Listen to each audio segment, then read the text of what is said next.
As we step into this new year, most of us are already making plans, new goals, new habits we want to build. Maybe there's something you're finally ready to let go of, an old pattern that no longer serves you, or something new you want to integrate into your life.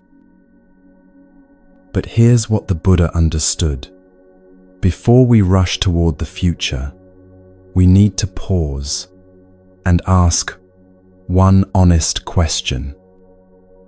Are you already caught in a habit without realizing it? Are you still on the path you intended to walk? Or have you drifted somewhere else entirely? This is the perfect time to take what the Buddha called a personal retreat, not traveling anywhere, just stepping back into yourself. Asking the question that changes everything. What are you essentially looking for in this life? Regardless of how old you are right now, how much of what you wanted have you actually achieved? And more importantly, are you still moving toward it? Or have you lost your way? Before you know which direction to sail, you must first know where you're standing. The Buddha taught this clearly. Observe your surroundings right now. They tell you where you are. Then, look inside. How do you feel about the life you're living at this moment? You had 365 days last year. Where did they take you? Where did you grow? Where did something decline? Over the next 3 hours, we're going to find that answer together. If it feels right, let me know where you're listening from, and let's begin.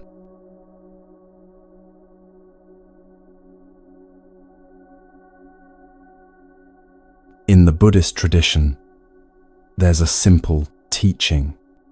If something appears in your lifetime that you like, you see it, you hear it, something comes into your life, and you like it, the teaching says, don't pull. Don't pull it toward you.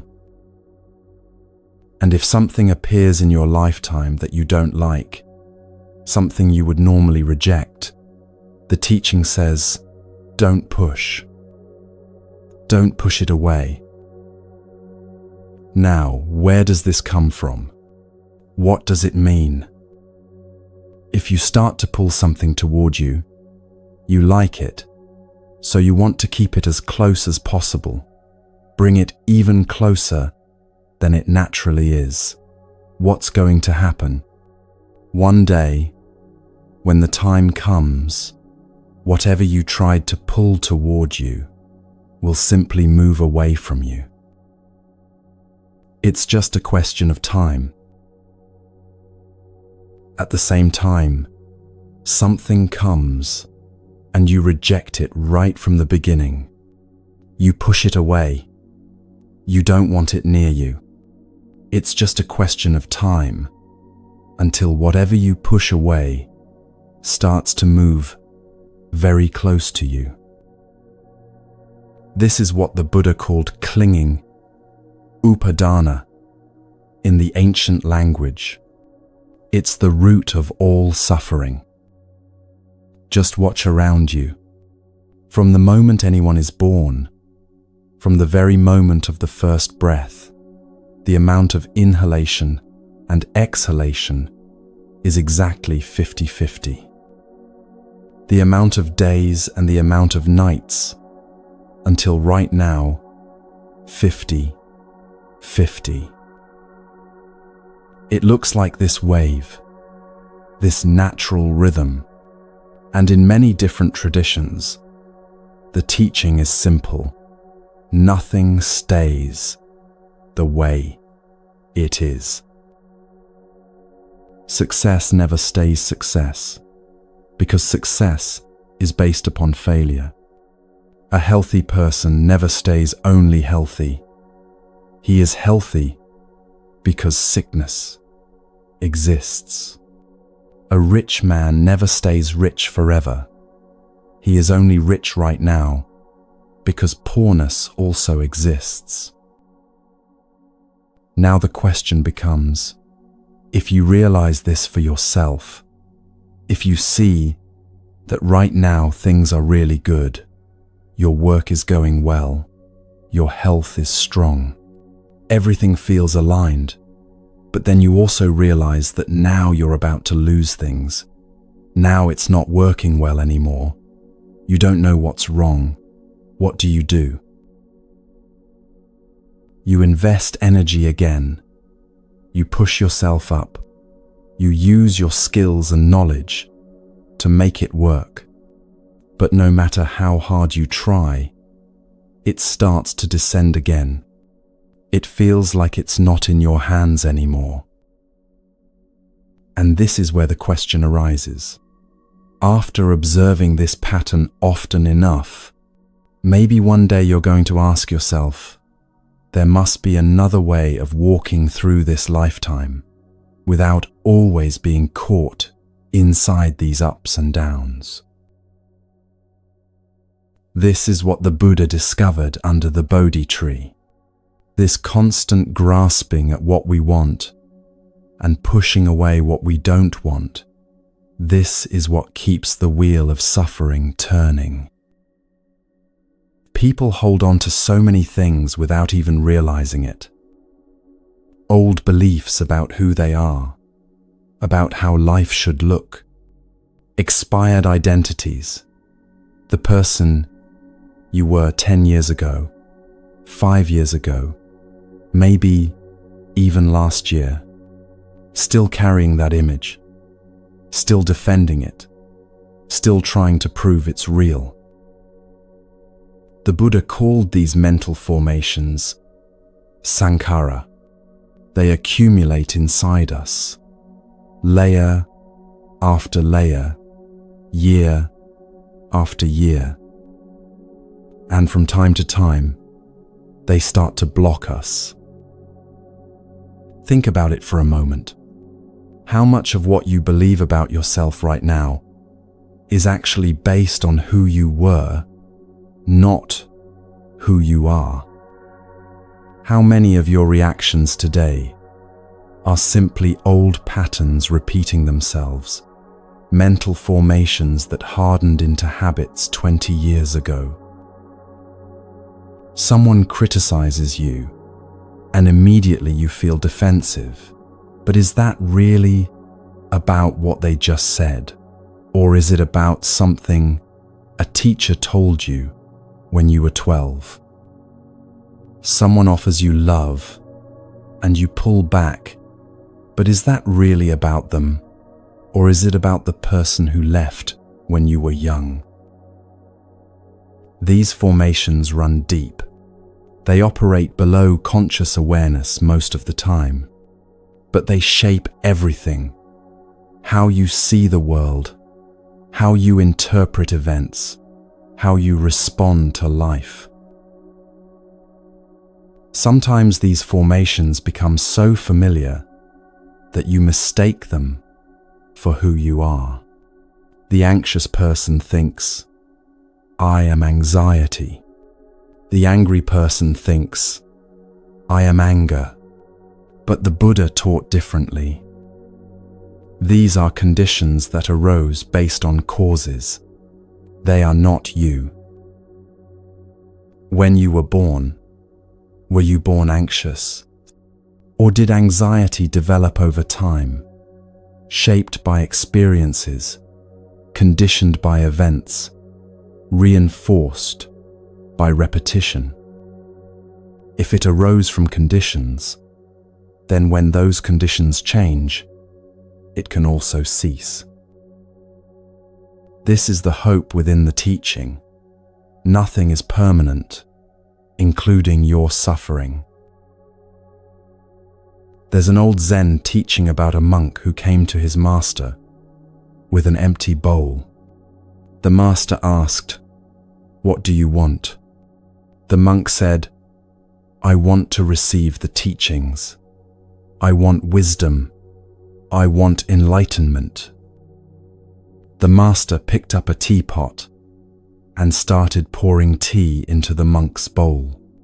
He poured and poured, and when the bowl was full, he kept pouring. The tea spilled over the sides, onto the floor, soaking the monk's robes. The monk shouted, "Master, stop! Can't you see the bowl is full? No more will go in." The master smiled and put down the teapot. Like this bowl, you are full of your own opinions, your own ideas, your own beliefs about what you already know. How can I show you the Dharma when you have no room to receive it? First, empty your bowl. This is why letting go is necessary. Not because what you're holding is bad or wrong, but because your hands are full. You cannot receive anything new when you're clinging to everything old. And here's something most people discover when they start practicing. Letting go isn't just one thing. It's not a single moment where you release everything and suddenly you're free. It's a process with different layers, different depths. The Buddha taught this clearly.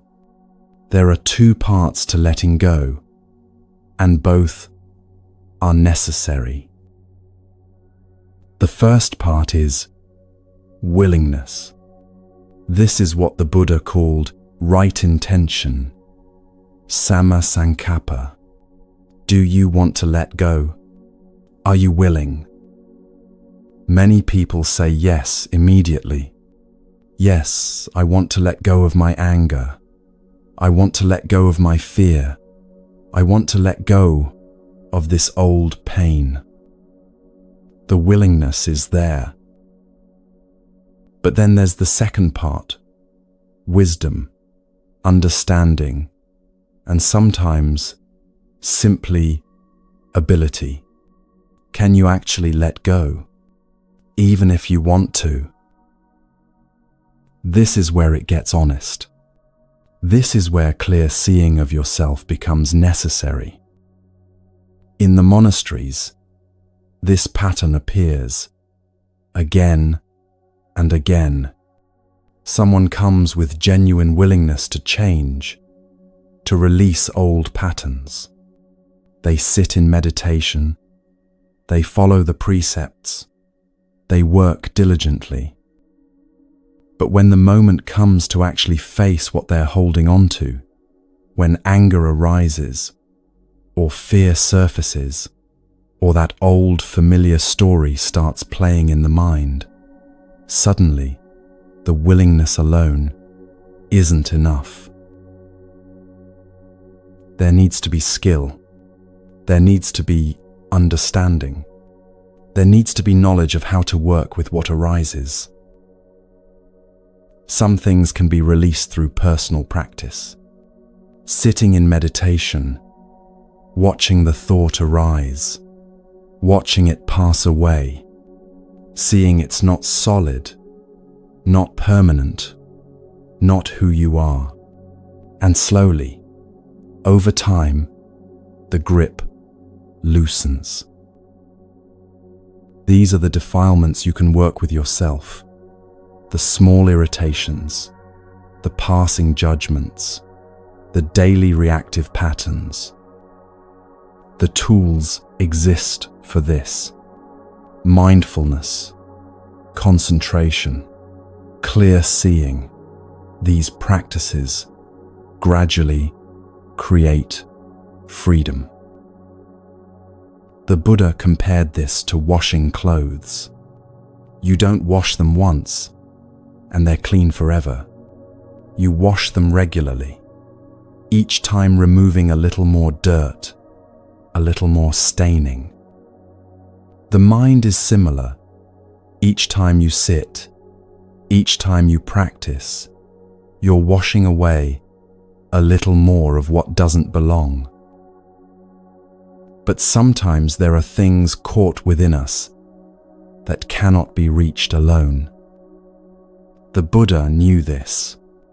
This is why he established the Sangha, the community of practitioners.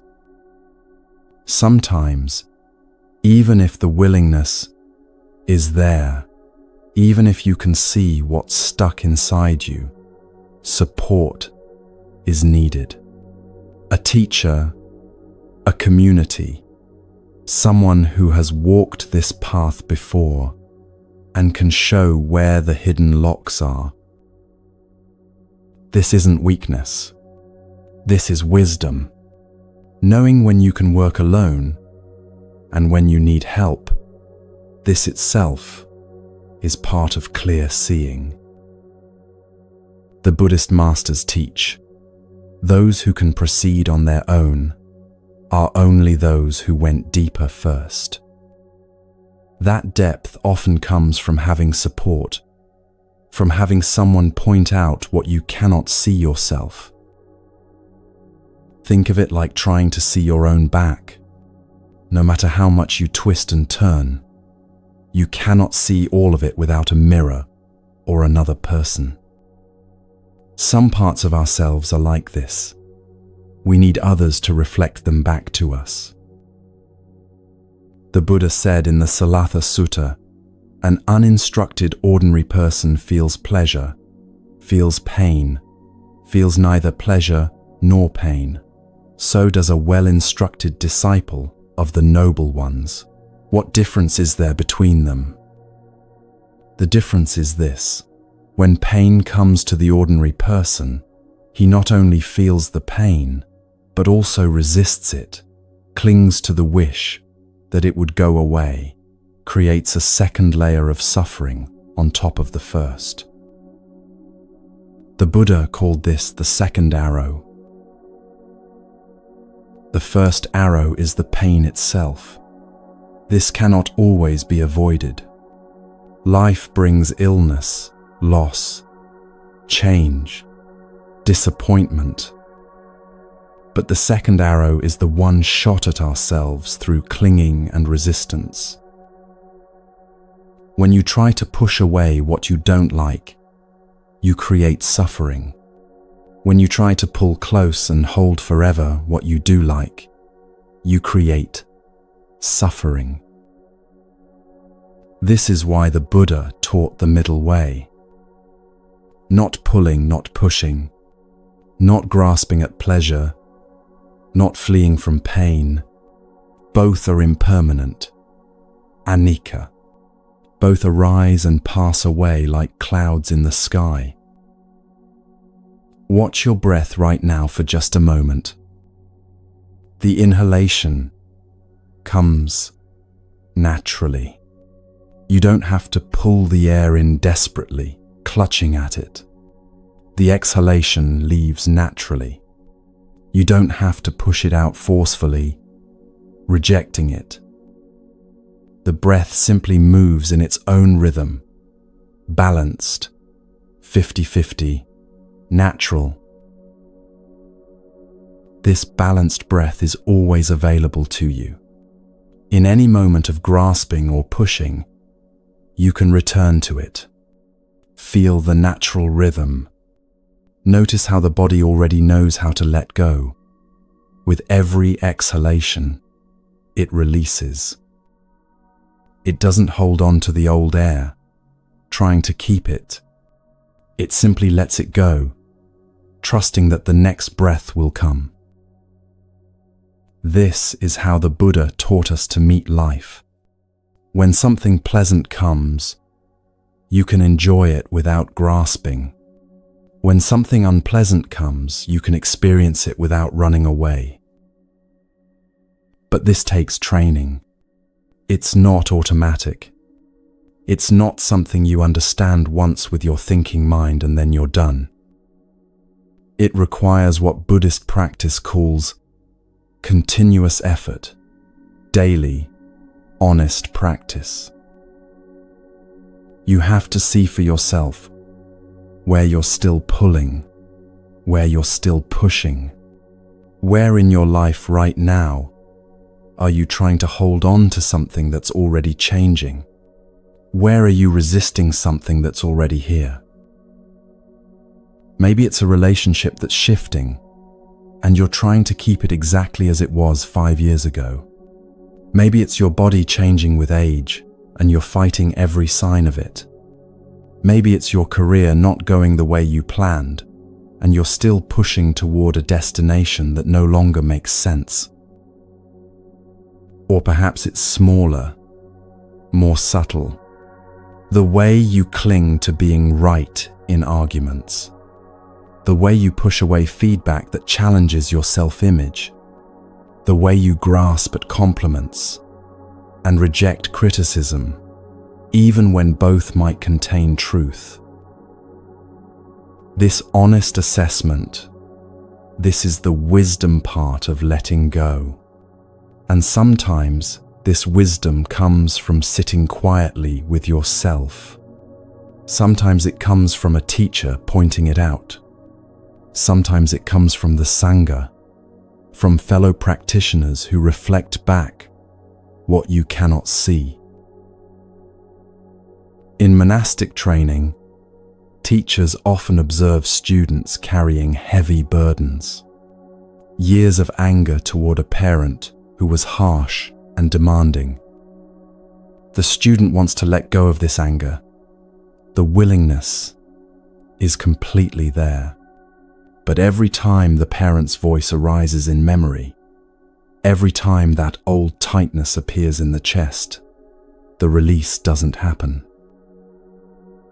The teacher might ask, when you hold this anger, what are you actually holding on to? The student sits with this question for a long time, then quietly realizes, I'm holding on to being right, to my father being wrong, to my pain mattering. This becomes the breakthrough. It's not just anger being held. It's an identity as the wronged child, a belief that if the anger is released, somehow the suffering wouldn't have mattered, the parent would be off the hook. Once this is seen clearly, the letting go becomes possible. Not easy, but possible. Because the student realizes letting go of anger doesn't mean the pain didn't matter. It doesn't mean what happened was okay. It means choosing to stop drinking the poison of resentment while hoping someone else will die from it. The Buddha discovered something profound about this constant pushing and pulling, this endless cycle of wanting and not wanting. He discovered that beneath all of it, there's a deep misunderstanding. People think that by controlling their experience, by pulling the good close and pushing the bad away, they can finally be at peace. But the opposite is true. Peace comes when the pulling and the pushing stop altogether. When life is met as it is, not as you wish it would be. This doesn't mean becoming passive. It doesn't mean stopping care or stopping action. The Buddha himself was incredibly active, teaching for 45 years, walking from village to village, establishing communities, training thousands of monks and nuns. But he did all of this without clinging, without grasping, without the desperate pushing and pulling that creates suffering. He often said, I teach one thing and one thing only, suffering and the end of suffering. And the end of suffering begins with seeing clearly what you're holding on to, not judging it, not fighting it, just seeing it. Right now, in this moment, What are you carrying that you don't need to carry anymore? What expired belief? What old identity? What fear or worry or hope that's actually just weighing you down? The willingness to let go. This you can choose right now. The wisdom and ability to actually release it. This comes through practice, sometimes through support, always through patience with yourself. For new things to come, all things must go. Not all at once, not violently or forcefully, but gradually, naturally, like leaves falling from a tree when autumn comes. The tree doesn't push the leaves away. The leaves don't cling desperately to the branches. There's just a natural release, a letting go that happens when the time is right. The tree doesn't worry that without its leaves it will be naked, vulnerable, diminished. It trusts the cycle. It knows that letting go is not loss. It's preparation for new growth. In winter, when the branches are bare, the tree is not dead. It's resting, gathering strength, preparing, and when spring comes, new leaves will grow. Not the same leaves, but new ones, fresh ones, suited to this new season. This is what practice teaches, to recognize when the time has come, to open your hands and let the old patterns, the old suffering, the old ways of being simply fall away. Because only then is there space for something new to grow.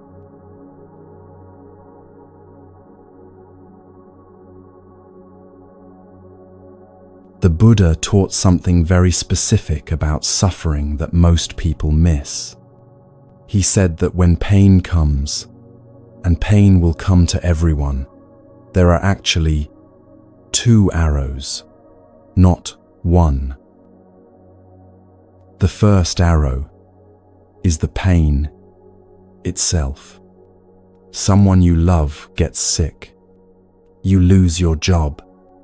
Your body ages and begins to hurt. A relationship ends. This is the first arrow, and the Buddha was clear. This arrow you cannot always avoid. Life shoots this arrow at everyone, rich or poor, wise or foolish, young or old. The first arrow comes.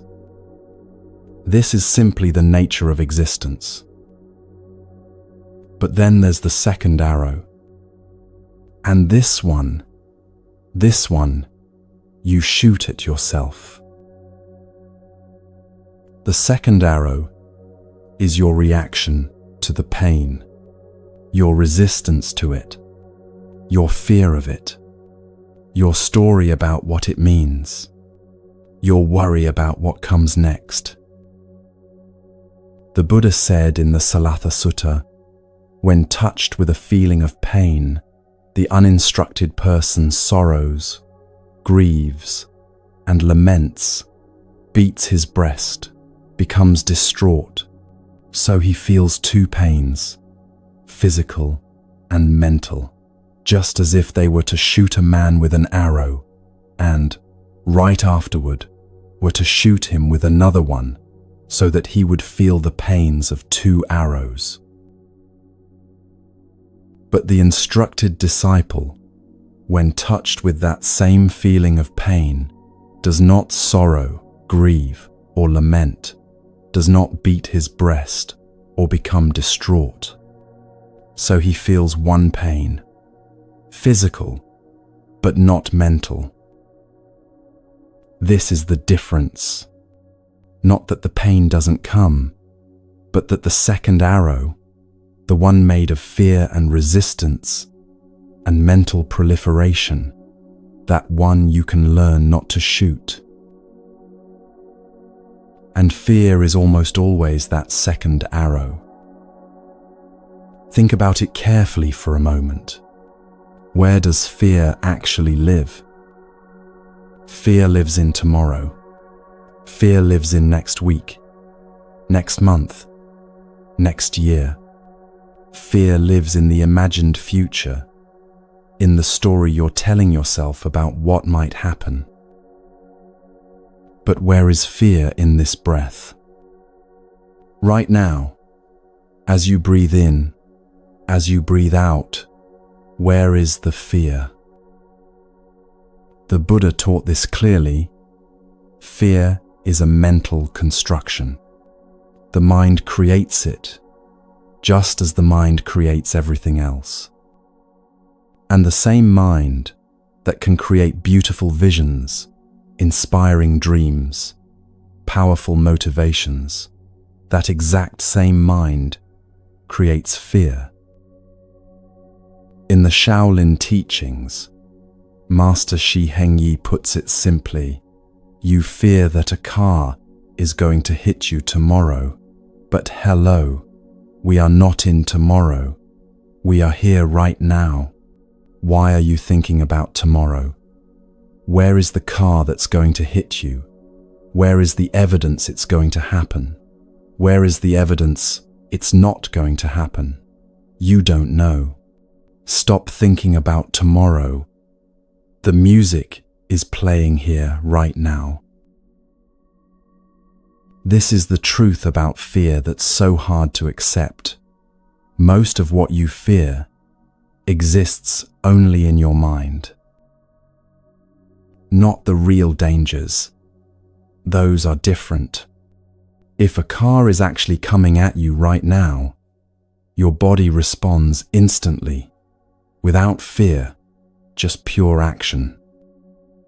You jump out of the way. No thinking, no story, just movement.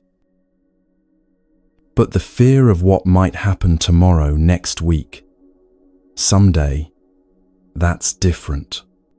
That's what the Buddha called papaninka, mental proliferation, the mind spinning out stories upon stories. One thought leads to another, which leads to another, which leads to another, until you're living in a completely imagined nightmare that has nothing to do with what's actually happening right now. You think, what if I lose my job? Then, if I lose my job, I can't pay rent. Then, if I can't pay rent, I'll be homeless. Then, if I'm homeless, I'll lose everything. Then, everyone will see I'm a failure. Then, I'll die alone, and no one will care. And suddenly, you're suffering intensely, not from losing your job, because you haven't lost your job, but from a story your mind created in about 30 seconds. This is the second arrow. This is the suffering you create for yourself through fear. But here's what meditation practitioners learn that others often don't. Fear doesn't have to disappear for you to be free from it. This surprises people. They think the goal is to eliminate fear completely, to reach some state where you never feel afraid.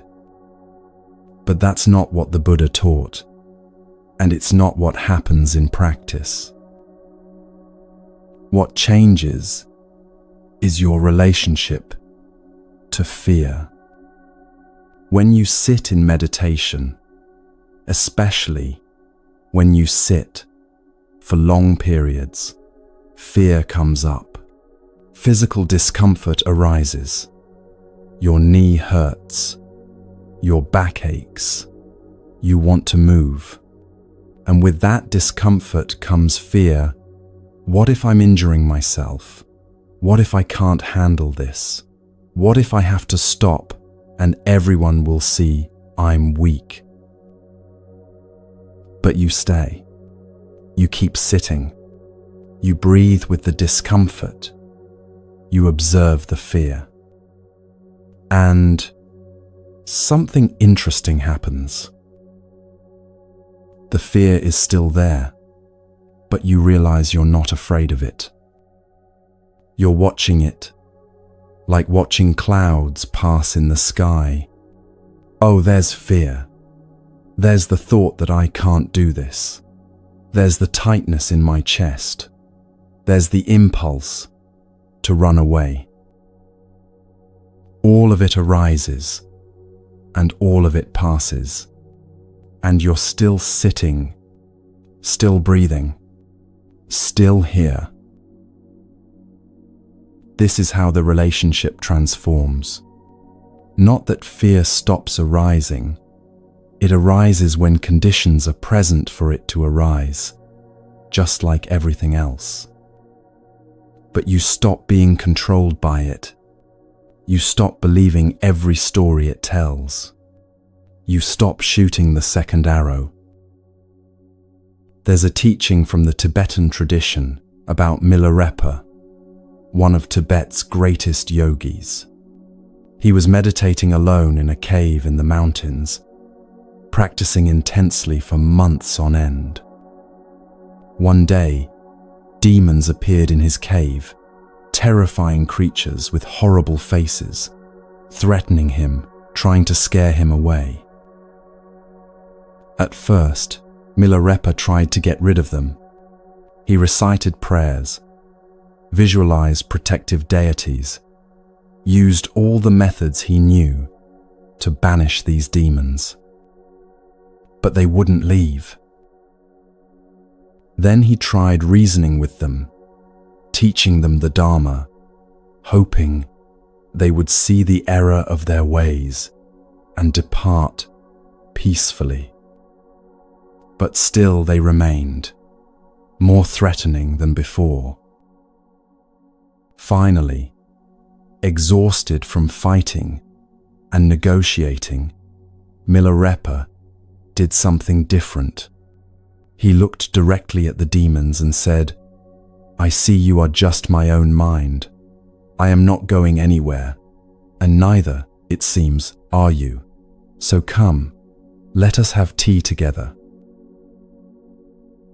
And he sat down peacefully in their presence. No fear, no resistance, no trying to push them away. Just sitting, accepting what is.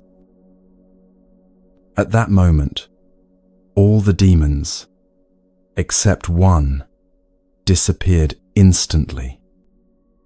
And the last one, the biggest, most terrifying demon, opened its mouth wide, as if to devour him.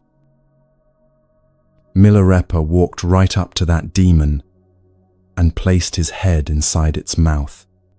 "If you're going to eat me, he said.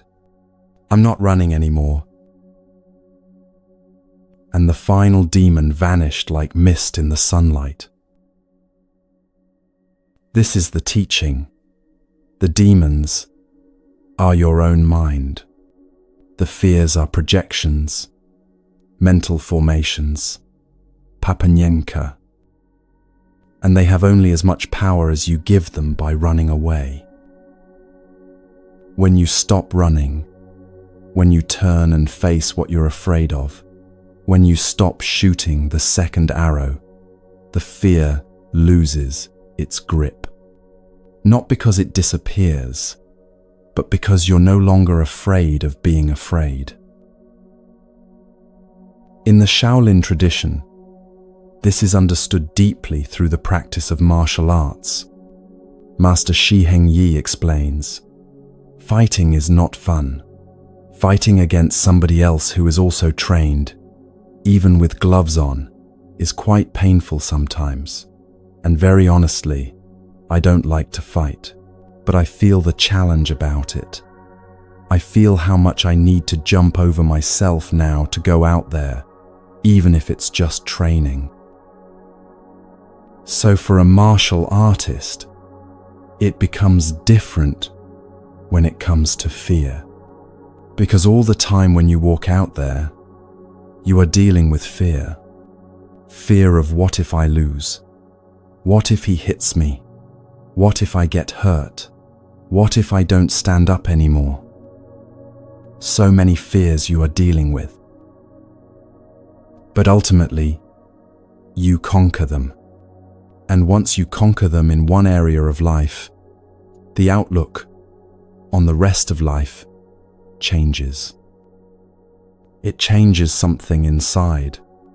It changes the perspective on how you look at things. You see other people living in fear, but fear of nothing. Fear of something they created with their mind. This doesn't mean martial artists or meditators don't feel fear.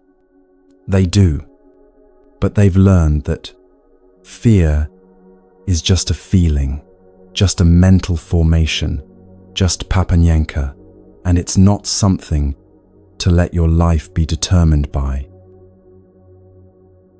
Now, here's something deeper that the Buddha taught about fear, something that goes to the very root of why we experience it so intensely. Fear is primarily about self-preservation. Fear protects the sense of I, me, mine. Fear of death, fear of loss, fear of failure, fear of rejection. All of these are fundamentally about protecting what you believe to be yourself. But the Buddha's teaching on anatta, non-self, reveals something radical. The self you're so busy protecting, the self you're so afraid for, it's not what you think it is. The Buddha taught that when you look for this solid, permanent, independent self, you cannot find it. You find a body, but is that you? The body is constantly changing, constantly in flux. Cells dying and being born, matter and energy, exchanging with the environment every moment. If the body is you, which body? The one from 10 years ago, the one right now, the one 10 years from now. You find feelings, pleasant, unpleasant, neutral, arising, and passing constantly. Are you your feelings? Which feeling is the real you? The happiness or the sadness, the calm or the anxiety? They all come and go like weather. You find perceptions, mental formations, consciousness itself, all arising and passing based on conditions, none of them solid, none of them permanent, none of them independent. So who is it that's afraid? What exactly are you protecting? This is not a philosophical question meant to confuse you. It's a direct invitation to look clearly at your actual experience. When fear arises, who is afraid? You might say, I am afraid. But look closer. There's a sensation in the chest, tightness, maybe. There's a thought, something bad will happen. There's perhaps an image in the mind of a future scenario. There's an impulse to run or hide or fight. But where in all of this is the I who is afraid? There's just the process of fear arising, sensations, thoughts, impulses, all interdependent, all conditioned, all impermanent. When you see this clearly, something profound shifts. The fear doesn't necessarily stop arising, but the identification with it loosens. You're not a fearful person. You're a person experiencing fear right now. And that fear, like everything else, will pass. The Buddha taught that all of our suffering comes from clinging to what he called the 5 aggregates: form, feeling, perception, mental formations, and consciousness, and believing them to be me or mine. Fear is rooted in this belief. My body might get hurt. My reputation might be damaged. My plans might fail. My loved ones might leave. My life might end. All of this is fear trying to protect I, me, mine. But when you investigate closely, you find that this I you're protecting is itself just another mental formation, another concept, another thought arising in consciousness. This doesn't mean you don't exist. Clearly something is here, reading these words, breathing, experiencing. But what exists is not what fear thinks it's protecting. What exists is this flowing, changing, interdependent process that we conventionally call you, a process that doesn't need protection because it's already inseparable from everything else.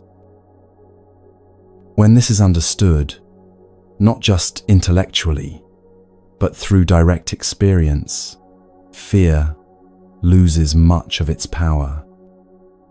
What is there to protect? What can actually be lost?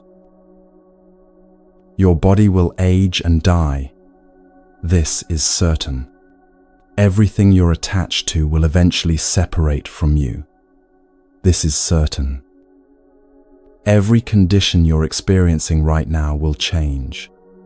This is certain. But when you realize that none of this is ultimately you in the way fear believes, when you see that what you truly are cannot be diminished or destroyed because it was never a separate, solid thing to begin with, the fear of loss becomes less overwhelming. This is what the Buddha discovered about courage, and it might surprise you.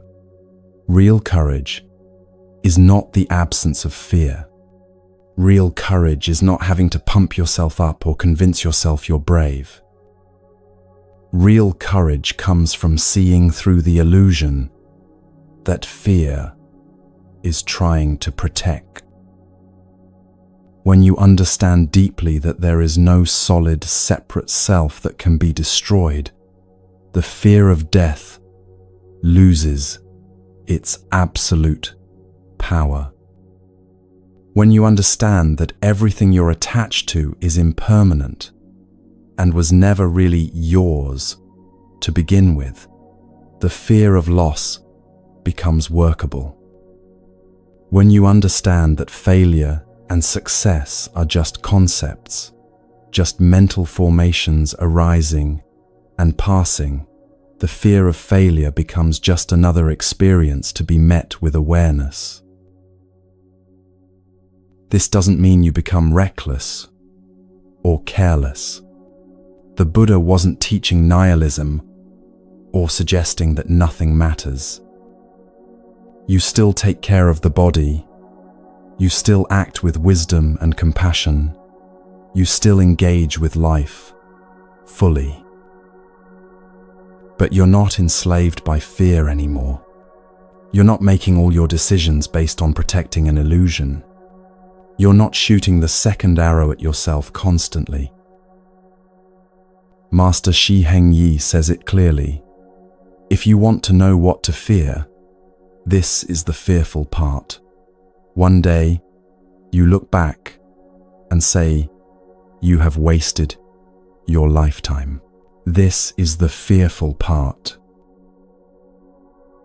Not the fear of what might happen in some imagined future, but the fear of reaching the end of your life and realizing you spent the whole time running from shadows, protecting something that was never real, avoiding challenges that could have helped you grow, all because you believed the stories your fear told you. That's the only fear worth paying attention to, the fear of wasting this precious human life, living in delusion. Everything else, the fear of loss, the fear of failure, the fear of pain, the fear of death, these are just the mind doing what minds do, creating stories, projecting futures, trying to control what cannot be controlled. The practice is to recognize these fears when they arise, to see them clearly as mental formations, to understand their impermanent nature, and to choose not to shoot the second arrow. To say to the fear, like Milarepa said to his demons, I see you are just my own mind. Come, let us have tea together. And then to place your head in the demon's mouth if you must, to walk directly into what you're afraid of, with clear awareness, knowing that the fear cannot actually destroy what you truly are, because what you truly are was never what the fear thought it was, protecting. This is the freedom the Buddha taught. Not freedom from ever experiencing fear. That would be impossible while you're alive in a human body with a human mind. But freedom from being controlled by fear, from letting fear determine the shape of your entire life, from shooting that second arrow again and again and again. Fear is just nothing to let your life be determined by. When you understand this deeply, not just as an idea, but as lived experience, something opens up. You can take risks you wouldn't have taken. You can speak truths you wouldn't have spoken. You can pursue challenges you wouldn't have pursued. You can love without holding back, knowing loss will come, but choosing to love anyway. Because you've seen through the illusion that fear was trying to protect. You've placed your head in the demon's mouth and found nothing there but empty space. And in that empty space, there's freedom.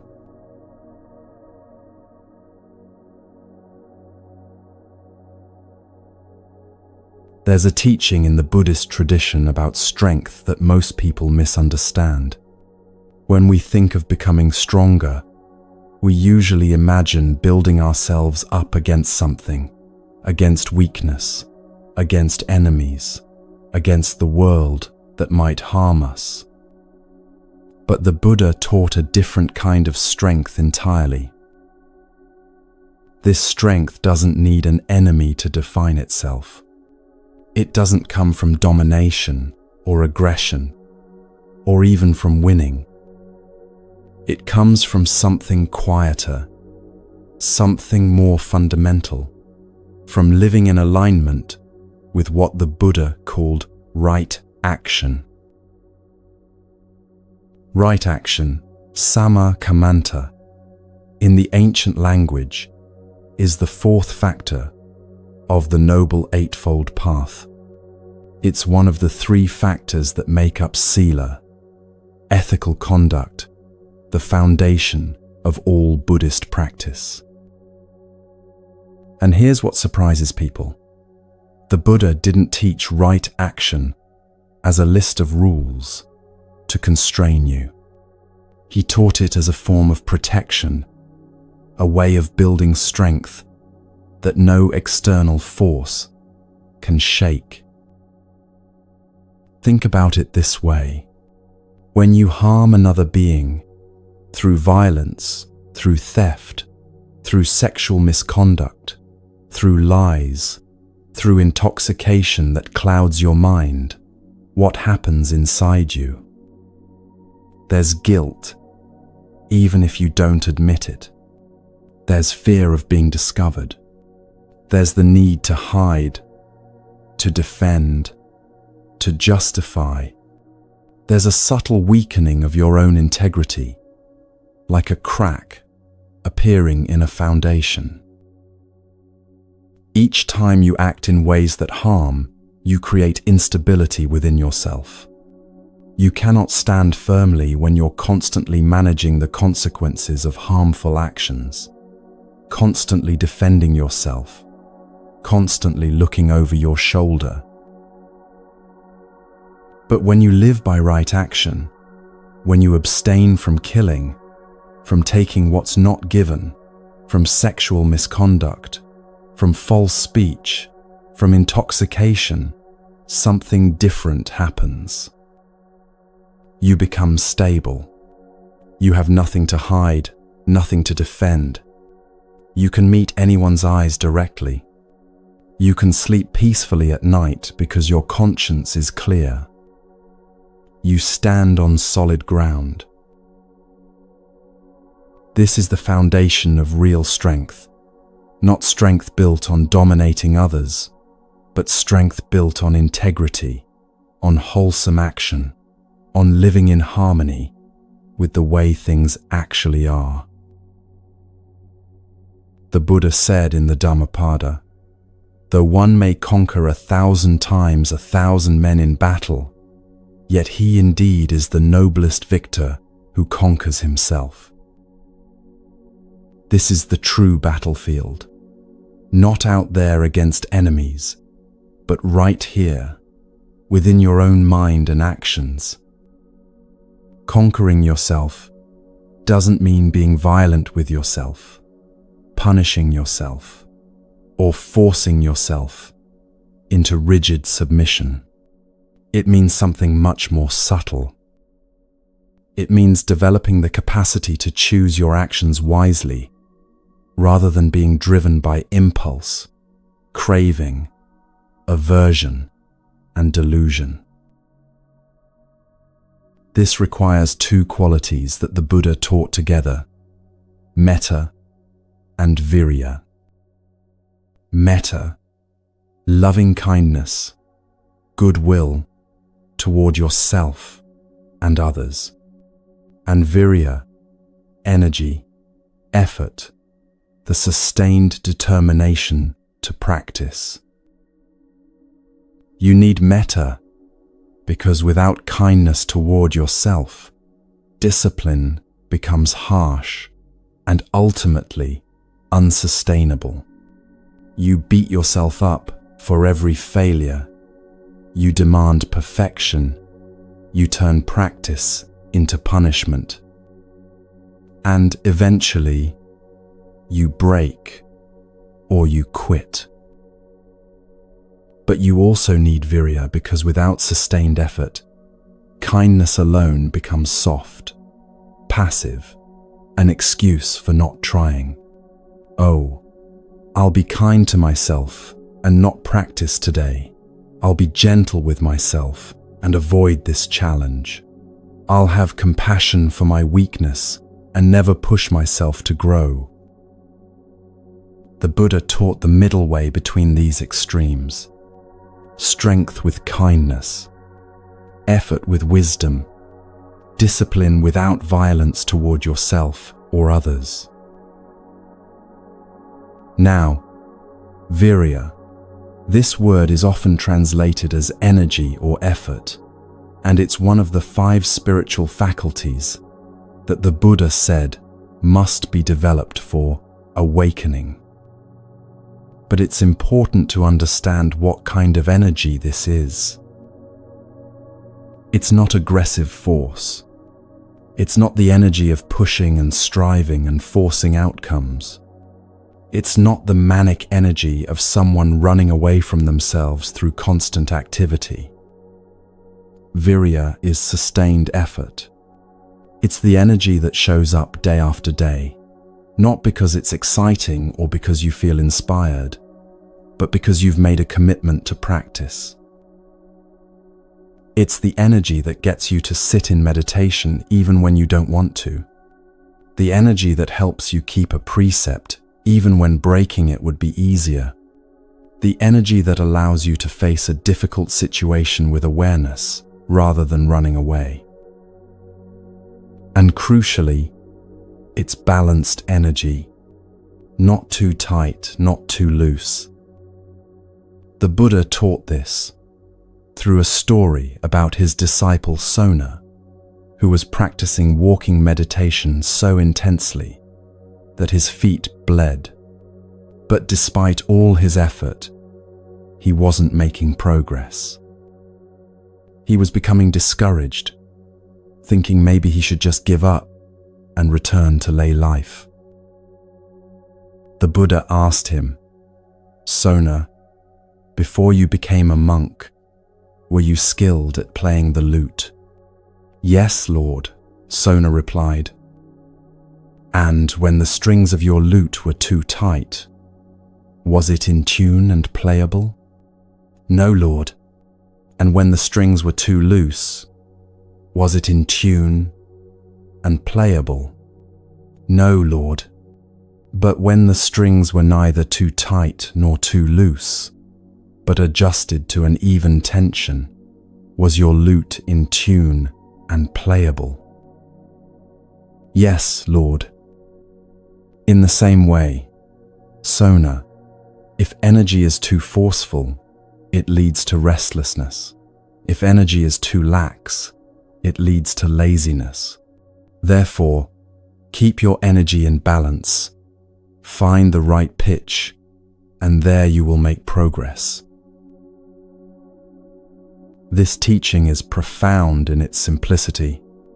The lute strings must be tuned just right, not according to someone else's standard, but according to what creates beautiful music from that particular instrument.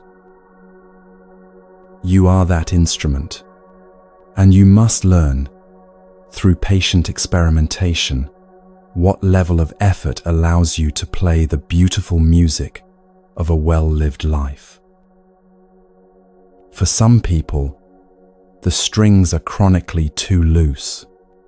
They drift through life without real commitment, without sustained effort, always taking the easy path, always choosing comfort over growth. Their spiritual practice, if they have one, is casual and inconsistent. They meditate when they feel like it, follow precepts when it's convenient, and wonder why nothing much changes. For others, the strings are perpetually too tight. They approach practice with such intensity, such forceful determination, that they create more suffering than they release. They sit in meditation grimacing with effort. They take on vows they can't possibly keep. They push themselves relentlessly towards some imagined perfection. Both extremes prevent the beautiful music from emerging.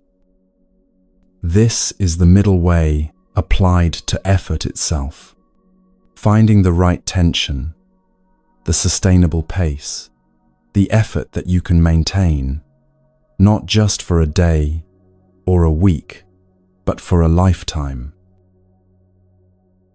Too many people approach practice like Sona approached his walking meditation, with intense, forceful effort that burns them out quickly. They meditate for 3 hours a day for 2 weeks and then quit completely. They take on strict vows they can't maintain. They exhaust themselves trying to force enlightenment to happen. This is not virya. This is the strings of the lute tuned too tight. The Buddha taught gradual training, anupubikatha, building capacity slowly, sustainably, like a tree growing strong roots before it reaches for the sky. You start with simple practices.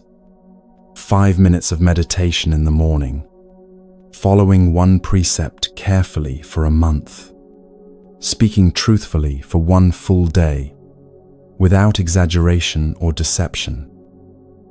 Then you build from there. 10 minutes of meditation, 2 precepts, truthful speech for a week. Each small success gives you confidence. Each period of sustained effort builds your capacity for more effort. You're not forcing yourself into an unnatural mold. You're training, gradually, like an athlete builds endurance over time. This is how real strength develops, not through dramatic efforts that can't be sustained, but through consistent, balanced practice that becomes integrated into your life. Now, as you develop this strength, as you train in right action and balanced effort, you'll inevitably face challenges. Difficulties will arise. This is guaranteed. And the Buddha taught 2 responses to challenge that sound simple, but require real wisdom to apply. The first response: don't flee. Face what arises with awareness. The second response: honestly assess your capacities. Know when to engage and when to step back. These might sound contradictory, but they're not. They're 2 sides of the same wisdom. Don't flee means when something difficult arises, your first instinct shouldn't be to run away. Because running away means you lose the opportunity to learn from what's arising. You create distance between yourself and the challenge. And in that distance, you have no connection and therefore no influence. If you always avoid difficult conversations, you never learn how to communicate through conflict. If you always quit when practice gets hard, you never develop the capacity to sit with discomfort. If you always choose comfort over challenge, you remain forever in the same small circle of what's familiar. So the first response is to stay, to turn toward what's difficult rather than away, to meet the challenge with awareness, with presence, with the willingness to learn. But, and this is crucial, this doesn't mean being foolish or reckless. The second response is to honestly assess, am I actually ready for this challenge right now? Do I have the skills, the stability, the support to meet this skillfully? Sometimes the answer is yes. Face it now. Sometimes the answer is not yet. Step back, prepare, train, then return. The wisdom is in knowing the difference. If you're early in recovery from addiction and someone offers you drugs, don't flee doesn't mean you should stay in that situation to prove your strength. It means you face the reality of your situation clearly, acknowledge the pull you feel, and make the wise choice to remove yourself and seek support. If you're learning to meditate, and your mind is extremely agitated, don't flee doesn't mean you force yourself to sit for 2 hours in misery. It means you stay present with the agitation for as long as you skillfully can. Learn from it, then step back and try again tomorrow. The Buddha faced his greatest challenge right before his awakening, and the way he met it demonstrates both responses perfectly. As he sat under the Bodhi tree, determined to achieve awakening, Mara appeared, the Buddhist representation of delusion, craving, fear, everything that keeps beings trapped in suffering. Mara brought armies of demons to attack the Buddha. He brought his beautiful daughters to seduce him. He challenged the Buddha's right to sit there, his worthiness to seek awakening. He whispered doubts. Who do you think you are? What makes you think you can succeed where so many have failed? Give up now and save yourself the embarrassment of failure. And what did the Buddha do? He didn't fight. He didn't argue with Mara or try to defeat him through force. He didn't flee from the fear and doubt that arose. He simply sat, unmoved, touching the earth with his right hand, as a witness to his many lifetimes of preparation for this moment. This gesture, touching the earth, is so important. He wasn't claiming his own power or his own greatness. He was simply acknowledging reality. I have prepared for this. I have trained for this. The earth itself is my witness. This is the first response. Don't flee. He faced Mara directly, without running away, without trying to avoid the challenge. But notice, he could do this because he had prepared. He had been training for years, practicing meditation, living ethically, developing wisdom, cultivating the 5 spiritual faculties, including virya, effort. He had built his capacity through gradual training until he was ready for this ultimate challenge. This is the second response, honest assessment. He didn't face Mara on his first day of practice. He faced Mara when he was ready, when his preparation was complete, when his capacity matched the challenge. Before that night under the Bodhi tree, the Buddha had spent 6 years in intense practice. He had tried extreme asceticism, nearly starving himself to death. He had learned from the greatest meditation teachers of his time. He had explored every method available. Only after all this preparation did he sit under the tree with the determination, I will not rise from this spot until I have achieved awakening, or die in the attempt. This wasn't recklessness. This was readiness. This is the wisdom you need to develop, knowing when to engage and when to prepare more.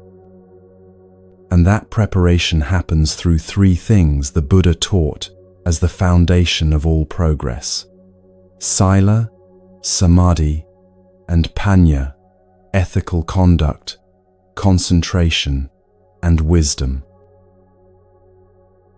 Sila comes first. You establish ethical conduct. You live by right action. You create stability in your life through wholesome choices. This gives you the solid ground to stand on. Then samadhi develops. Through meditation practice, through training your attention, through learning to steady your mind, you develop concentration. This gives you the ability to stay present with whatever arises, rather than being constantly scattered and reactive. And through sustained sila and samadhi, panya arises, wisdom, clear seeing, direct understanding of how things actually are. This gives you the ability to respond skillfully to any situation. These three support each other and build on each other. You can't skip steps. You can't develop deep concentration if your life is full of harmful actions that create guilt and instability. You can't develop genuine wisdom without the concentration to see clearly. This is the gradual training the Buddha taught. This is how you build the kind of strength that can face any challenge without fleeing and without being destroyed. Now, this might all sound very theoretical, very high level, but it comes down to very practical, very immediate actions every single day. The Buddha taught right effort, samma vayama, as one of the factors of the Eightfold Path. And right effort means 4 specific practices that you can apply right now, this morning, tomorrow morning, every morning of your life. First, the effort to prevent unwholesome states from arising. This means paying attention to conditions. If you know that scrolling social media first thing in the morning puts you in a negative state, don't do it. If you know that certain people or environments trigger unwholesome reactions in you, be mindful about when and how you engage with them. Second, the effort to abandon unwholesome states that have already arisen. This means not feeding them, not dwelling on them, not letting them take root.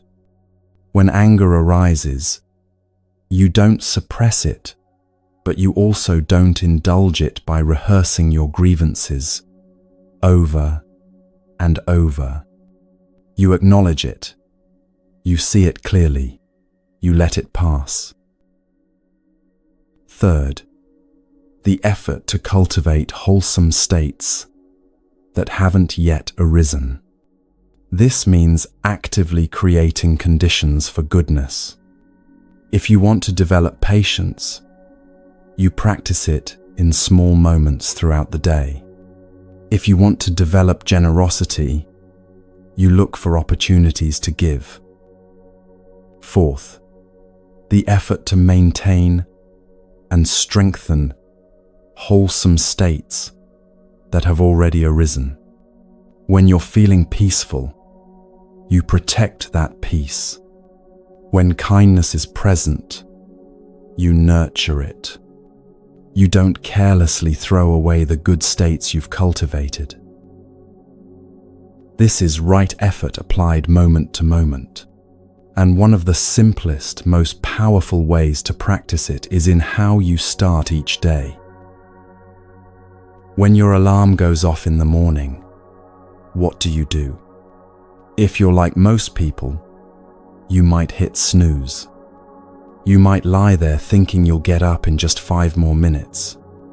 You might negotiate with yourself about whether you really need to get up right now. But here's what's actually happening in those moments. You're training yourself in a very specific way. You're training yourself that when you make an intention, you don't follow through. You're training yourself that your word to yourself doesn't mean anything. You're training yourself in weakness. Now think about the opposite. The alarm rings, and you get up immediately. Not because you want to, not because it feels good, but because you decided the night before that this is what you would do, and now you're doing it. This simple act rising when you intended to rise, is a form of right effort. It's training in integrity, in following through on your intentions, in doing what you said you would do even when you don't feel like it. And this training accumulates. Each time you do what you intended to do, you strengthen that capacity. Each time you follow through despite resistance, you build trust with yourself. Each small act of discipline creates a foundation for larger acts of discipline. Think of it as building a muscle. The first time you lift a weight, it's difficult. But you do it again the next day, and again the day after that. Gradually, imperceptibly, the muscle grows stronger. What once required tremendous effort becomes easier. What once seemed impossible becomes routine. Getting up when you said you would is like that. Following through on your commitment to meditate is like that. Speaking truthfully when a lie would be easier is like that. Each small act strengthens the muscle of integrity, of discipline, of virya. This is why Buddhist practice emphasizes small, consistent actions rather than grand gestures. It's not about making dramatic vows you can't keep. It's about making small commitments and keeping them day after day until discipline becomes second nature. Getting up when you said you would, meditating for the amount of time you committed to, even when you don't feel like it. Speaking truthfully even when a small lie would be more convenient. Keeping a promise even when circumstances change. These small moments of mindfulness accumulate into a life lived with integrity. And a life lived with integrity is a life built on solid ground, unshakable ground. The Buddha taught that sila, ethical discipline, creates the conditions for peace. When you live by right action, when you practice right effort, when you train yourself daily in following through on your intentions, something happens inside you. The mind becomes quieter. The constant background anxiety of, what if someone finds out? Or, what if I get caught? Or, what if this comes back to haunt me? All of that fades away. You can sit in meditation with a clear conscience. You can look people in the eye without shame. You can sleep peacefully at night. This is the peace that comes from discipline.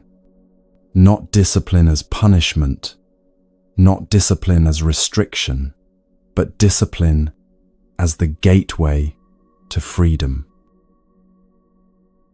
Because here's the paradox that the Buddha understood. Real freedom doesn't come from doing whatever you want, whenever you want. That's not freedom. That's slavery to impulse, to craving, to the constant push and pull of desire and aversion. Real freedom comes from training yourself so that you can choose your actions wisely rather than being driven by forces you don't understand and can't control. When you've trained in right effort, when you've developed virya, when you've built your life on the foundation of sila, you have real choice. You can meet difficulty without running away. You can face fear without being paralyzed by it. You can feel anger without acting on it destructively. You can experience craving without being controlled by it. This is the strength that needs no enemy. because it's not built in opposition to anything. It's built on alignment with how things actually are, on living in harmony with the Dharma, on developing the capacities that lead to the end of suffering. The Buddha taught that discipline isn't punishment. It's the gateway to freedom. And the way to walk through that gateway is one small step at a time, one moment of right effort at a time, one morning of getting up when you said you would at a time. This is how strength develops. This is how you become someone who can face challenges without fleeing. This is how you build the foundation for awakening itself. Not through dramatic gestures or heroic efforts, but through consistent, balanced, patient cultivation of wholesome qualities day after day after day, until one day you realize you're standing on unshakable ground. And from this ground, you can face anything that arises with clear awareness, with wisdom, with the strength that needs no enemy, because it was never built through opposition, but through understanding, through harmony, through living in alignment with the truth of how things are. This is what the Buddha discovered. This is what he taught for 45 years. And this is what remains available to anyone willing to walk the path, one step at a time, with balanced effort, with kindness toward themselves, with the patience to let strength develop naturally through gradual training. The path is here. The teaching is clear. The only question is, will you take that first small step tomorrow morning when your alarm rings?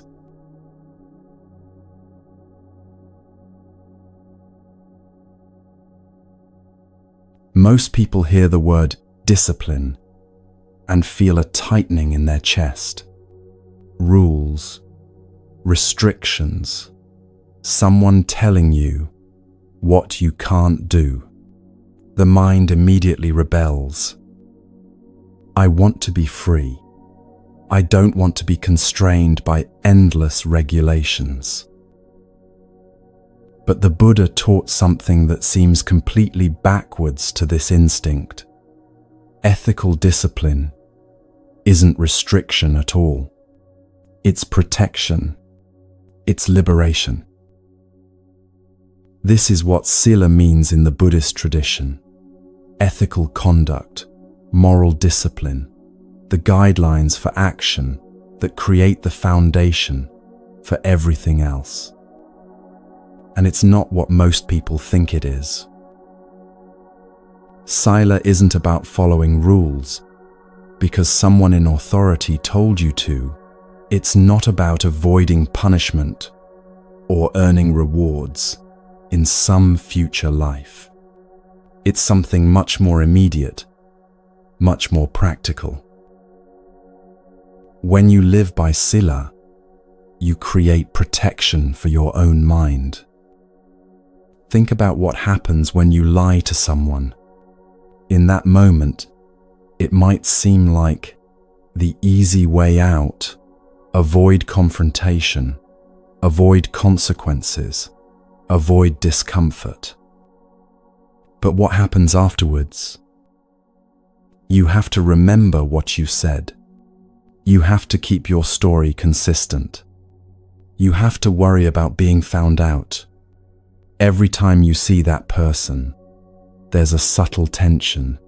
Will they discover the truth? Will your lie unravel? This creates mental disturbance. It creates anxiety, guilt, fear. Even if you're not consciously aware of it, it's operating in the background, disturbing your peace.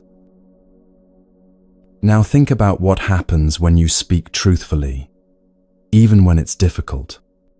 Yes, there might be immediate discomfort. The conversation might be harder. But afterwards, you're free. You have nothing to hide, nothing to track, nothing to manage. You can meet that person's eyes directly. You can sleep peacefully that night. Your mind is clear. This is what Sila provides: mental peace, mental clarity, mental freedom.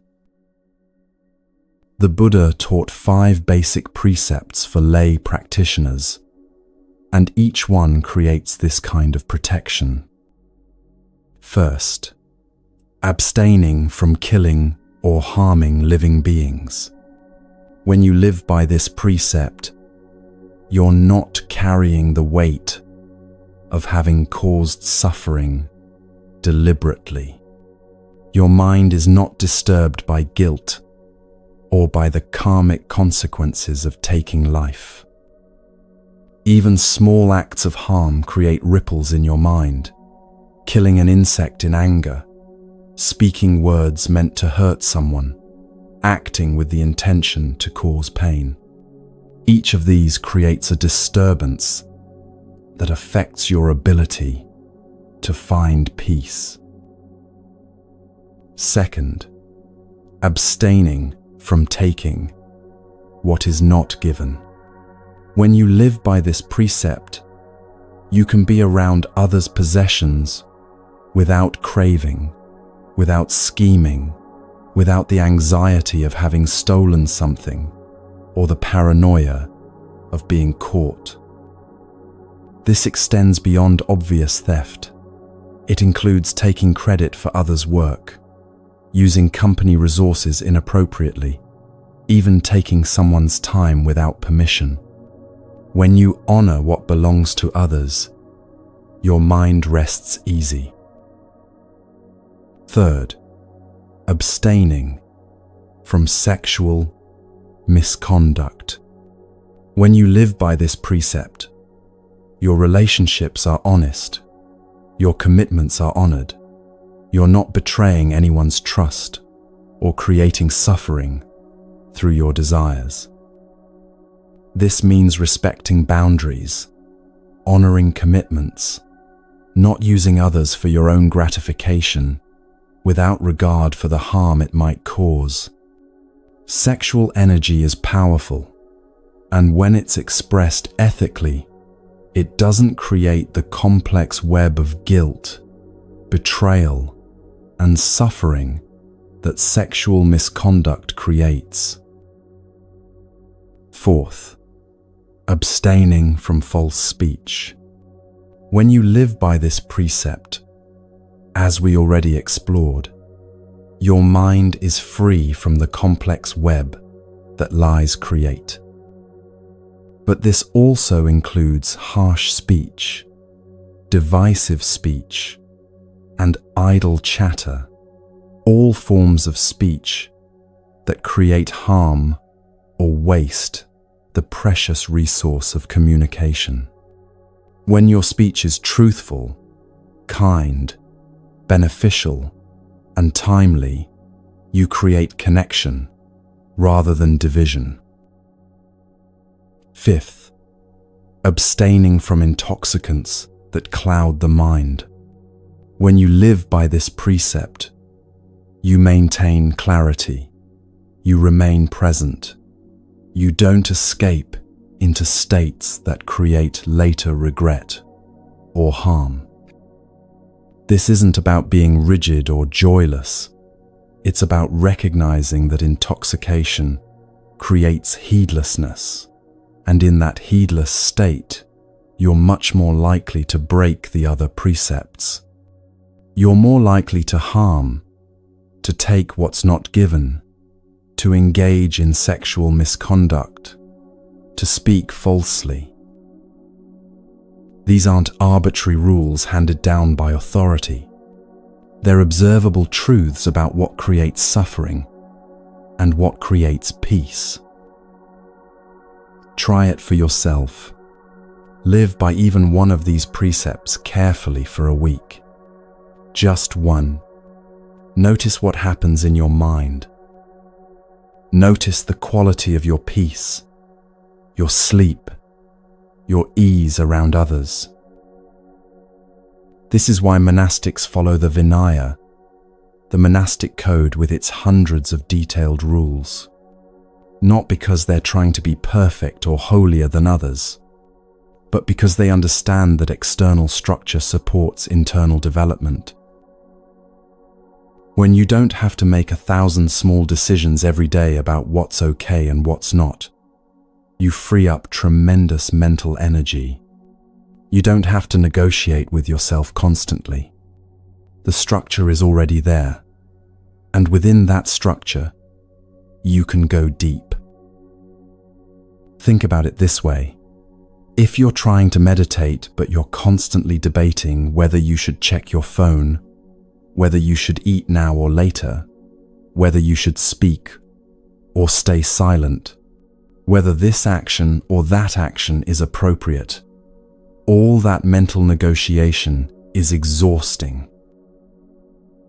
But when the structure is clear, when the boundaries are established, you can relax into them. The phone stays off during meditation hours. Meals happen at set times. Speech follows certain guidelines. Action has clear parameters. This isn't restriction. This is simplification. This is creating conditions where the mind can settle, can go deep, can develop concentration and wisdom.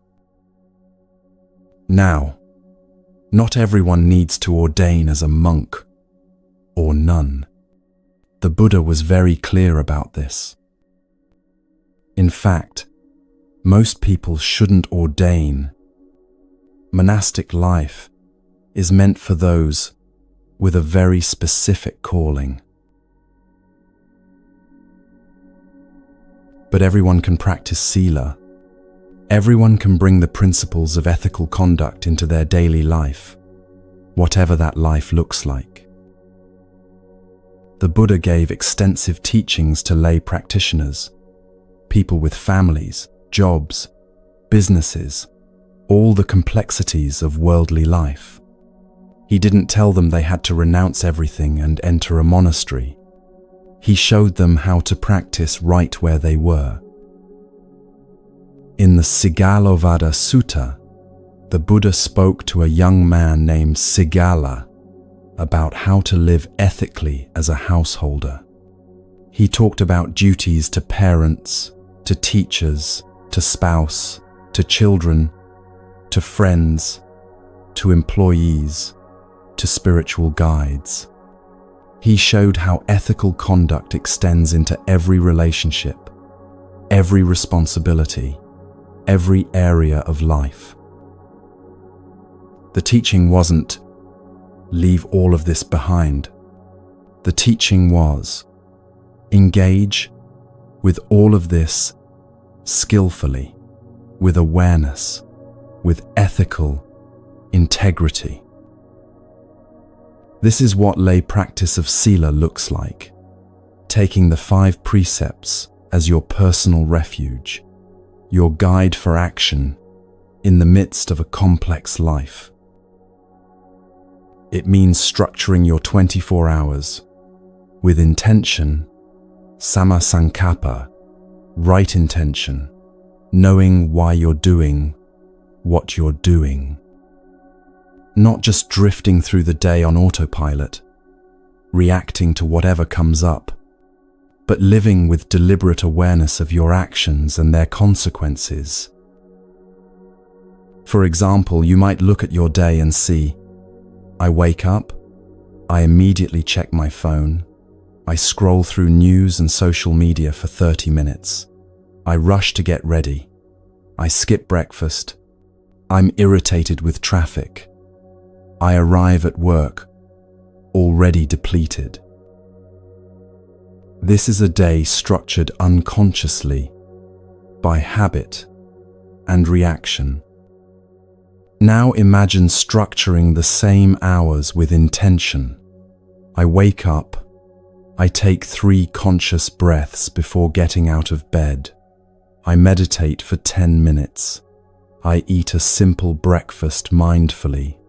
I drive to work with awareness of my mental state. I arrive ready to engage. Same 24 hours. Completely different quality of experience. This is what Sila as a lay practitioner means, bringing deliberate structure and ethical awareness into ordinary life. It means small, consistent practice rather than dramatic but sporadic efforts. Many people get inspired and make huge commitments. Starting Monday, I'm going to meditate 2 hours a day, follow all the precepts perfectly, and transform my entire life. Monday comes. They meditate for 2 hours, and it's painful and boring. They try to follow the precepts perfectly and fail by noon. By Wednesday, they've given up completely. This isn't how the Buddha taught practice to develop. The Buddha taught anupubikatha, gradual training, step by step, layer by layer. You start where you are. Maybe you can't follow all 5 precepts perfectly right now, so you start with 1. You commit to complete honesty in your speech for 1 week. You watch how often the impulse to lie arises. You watch what happens when you choose truth instead. You notice the difference in your mind. After a week, maybe you continue with that precept and add another, or maybe you need another week with just truthful speech to really establish it. This is patient, sustainable practice. This is how Sila actually becomes established in your life rather than remaining just a beautiful idea. Maybe you can't meditate for an hour, but you can sit for 5 minutes every morning. You do that for a month, and 5 minutes becomes natural, almost automatic. Then maybe you extend to 10 minutes. The key is consistency, not heroic effort. It's better to practice 5 minutes every single day than to practice 3 hours once a month. The daily repetition creates grooves in your mind, establishes patterns, builds capacity that lasts. Think of it like watering a garden. If you dump a huge amount of water on your plants once a month, most of it runs off. The soil can't absorb it, and the plants suffer between waterings. But if you water a little bit every day, the soil stays moist, the roots grow deep, the plants thrive. Your practice is like this: small amounts of water, small amounts of practice, given consistently every day, create conditions for growth that dramatic but sporadic efforts never can. Small, consistent steps build a foundation that lasts. Dramatic gestures might feel impressive in the moment, but they rarely sustain. The Buddha said in the Sigalovada Sutta, by undertaking and observing these 6 directions, the lay follower makes both worlds peaceful, and after death, they are reborn in a good destination. The 6 directions he referred to are the different relationships and responsibilities of life: parents, teachers, spouse, children, friends, and spiritual guides. By fulfilling these with ethical integrity, both this life and whatever comes after become peaceful. This is the practical result of sila, peace, here and now, not someday in a distant future, but in the quality of your daily experience. Now, here's something crucial that many practitioners miss. You have to test your practice against reality. It's very easy to have beautiful aspirations. I'm going to be completely honest, completely kind, completely ethical in all situations. But aspiration alone isn't practice. Practice is what happens when aspiration meets actual circumstances. Are you actually being honest when it costs you something? Are you actually kind when someone is irritating you? Are you actually following the precepts when it would be much easier not to? This requires honest self-assessment. And honest self-assessment is hard because the ego is incredibly skilled at self-deception. You might think you're very peaceful and patient, but then someone cuts you off in traffic and you're immediately enraged. You might think you're very honest, but then you realize you've been deceiving yourself about your motivations for months. You might believe you're practicing non-harm, but then you notice how often your words cause pain to others, even if you didn't intend harm. The gap between who we think we are and who we actually are in lived experience, this gap is where real practice happens. There's a danger in spiritual practice that the Buddha warned about, claiming attainments you haven't actually achieved, fooling yourself into thinking you're more developed than you are.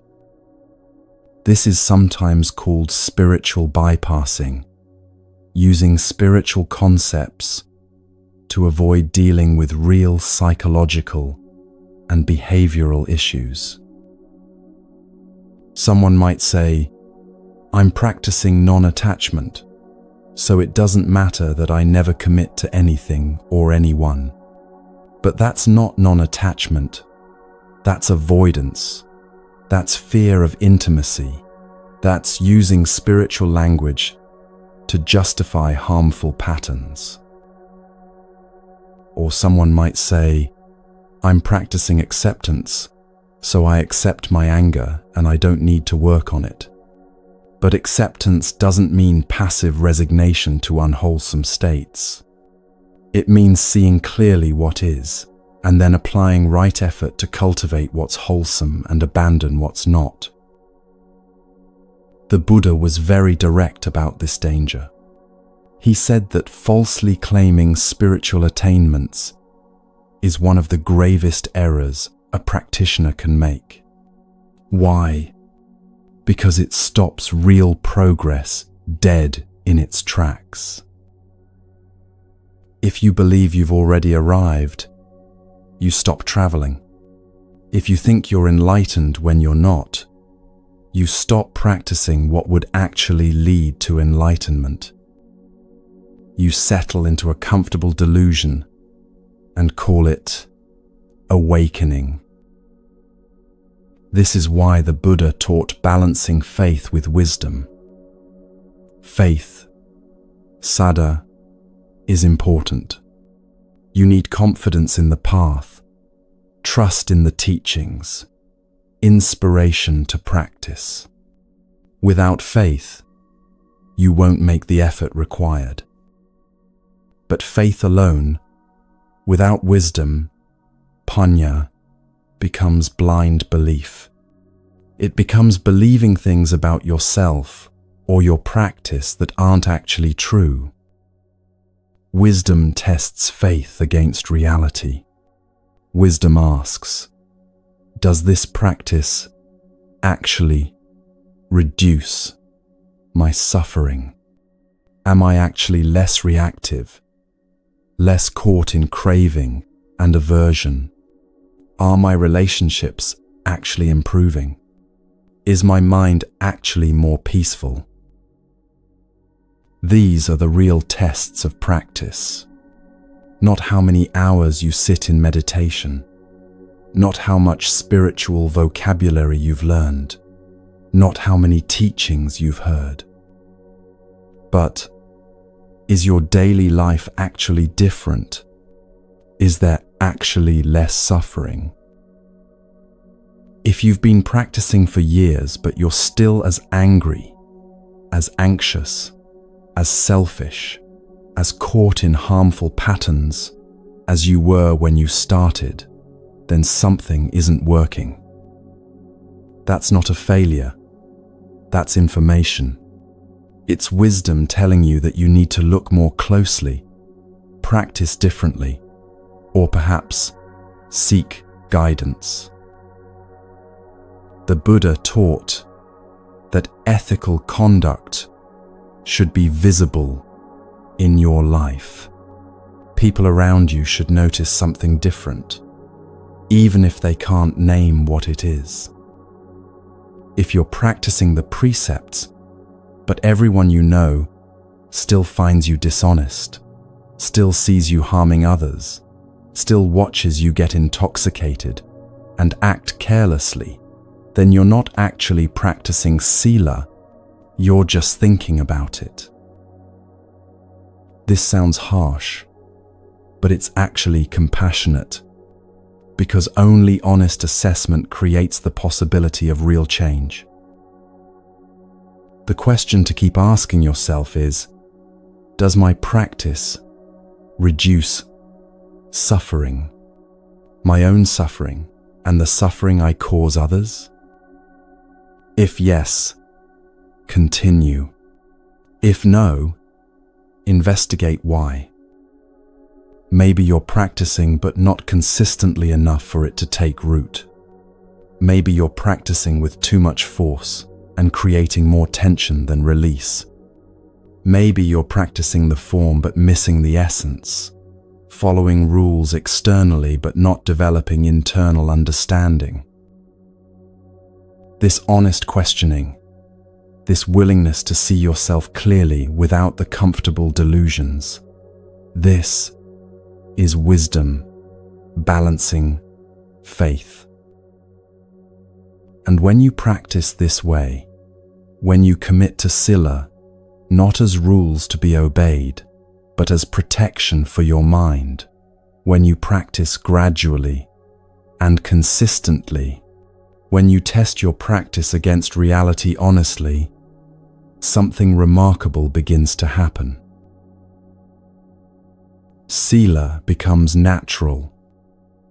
At first, following the precepts requires effort, deliberation, constant mindfulness. You have to remind yourself, don't lie, don't take what's not given, don't harm. It feels like walking a tightrope, constantly vigilant, always one small lapse away from falling. But gradually, with patient practice, something shifts. The restraint that once felt forced begins to feel natural.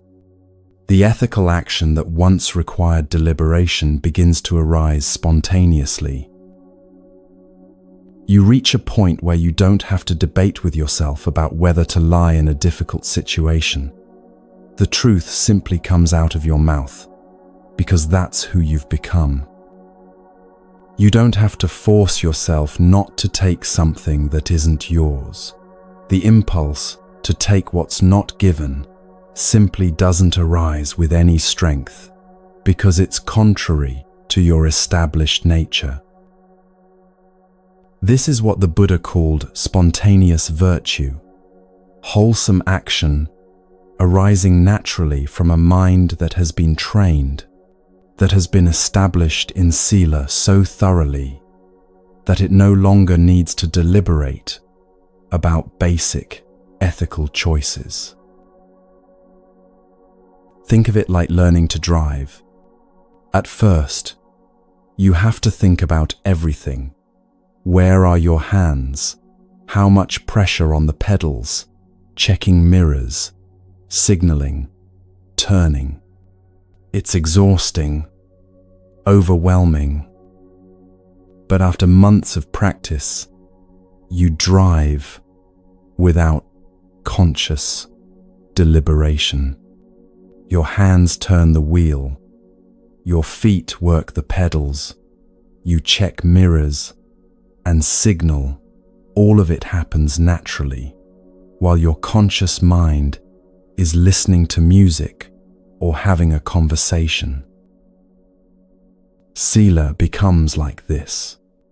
The ethical action that once required tremendous conscious effort becomes your default mode of operation. This doesn't mean you never face ethical dilemmas or difficult choices. Complex situations still require wisdom, discernment, careful consideration. But the basic foundation is stable. You're not constantly negotiating with yourself about whether to harm or not harm, to lie or speak truth, to honor commitments or break them. That negotiation is over. The foundation is established.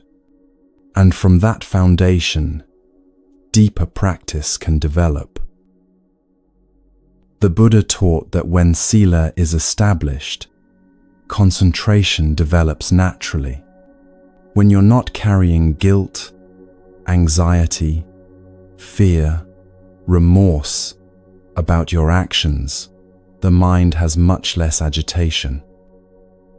When you sit to meditate with a clear conscience, the mind settles more easily. There's less to work through, less disturbance in the background. And when concentration develops, wisdom has the conditions it needs to arise. You can see more clearly because you're not looking through the fog of mental disturbance created by unethical actions. This is the progression the Buddha taught. Sila, then samadhi, then panya, ethical conduct, then concentration, then wisdom. Each supports the next.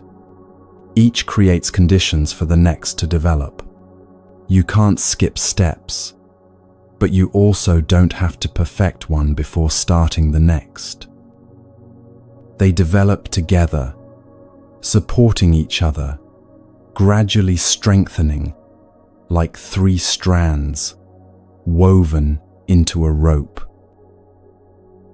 And what holds all three together, what weaves them into something unbreakable, is something the Buddha taught about, but that most people overlook until they've been practicing for a long time. It's not more rules, not more effort, not more striving. It's equanimity, upekkha, the balanced mind that can meet whatever arises without being thrown by it.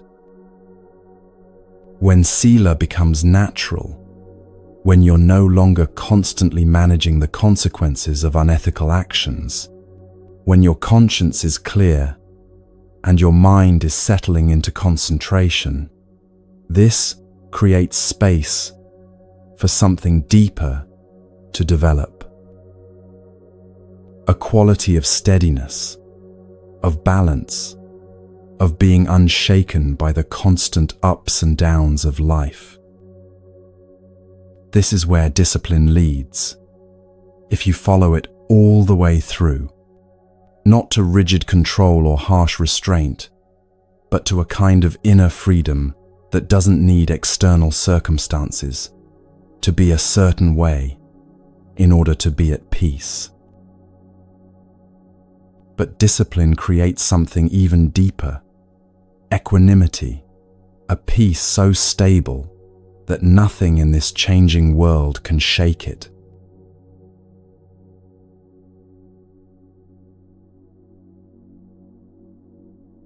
There's a quality the Buddha taught about that most people only discover after years of practice.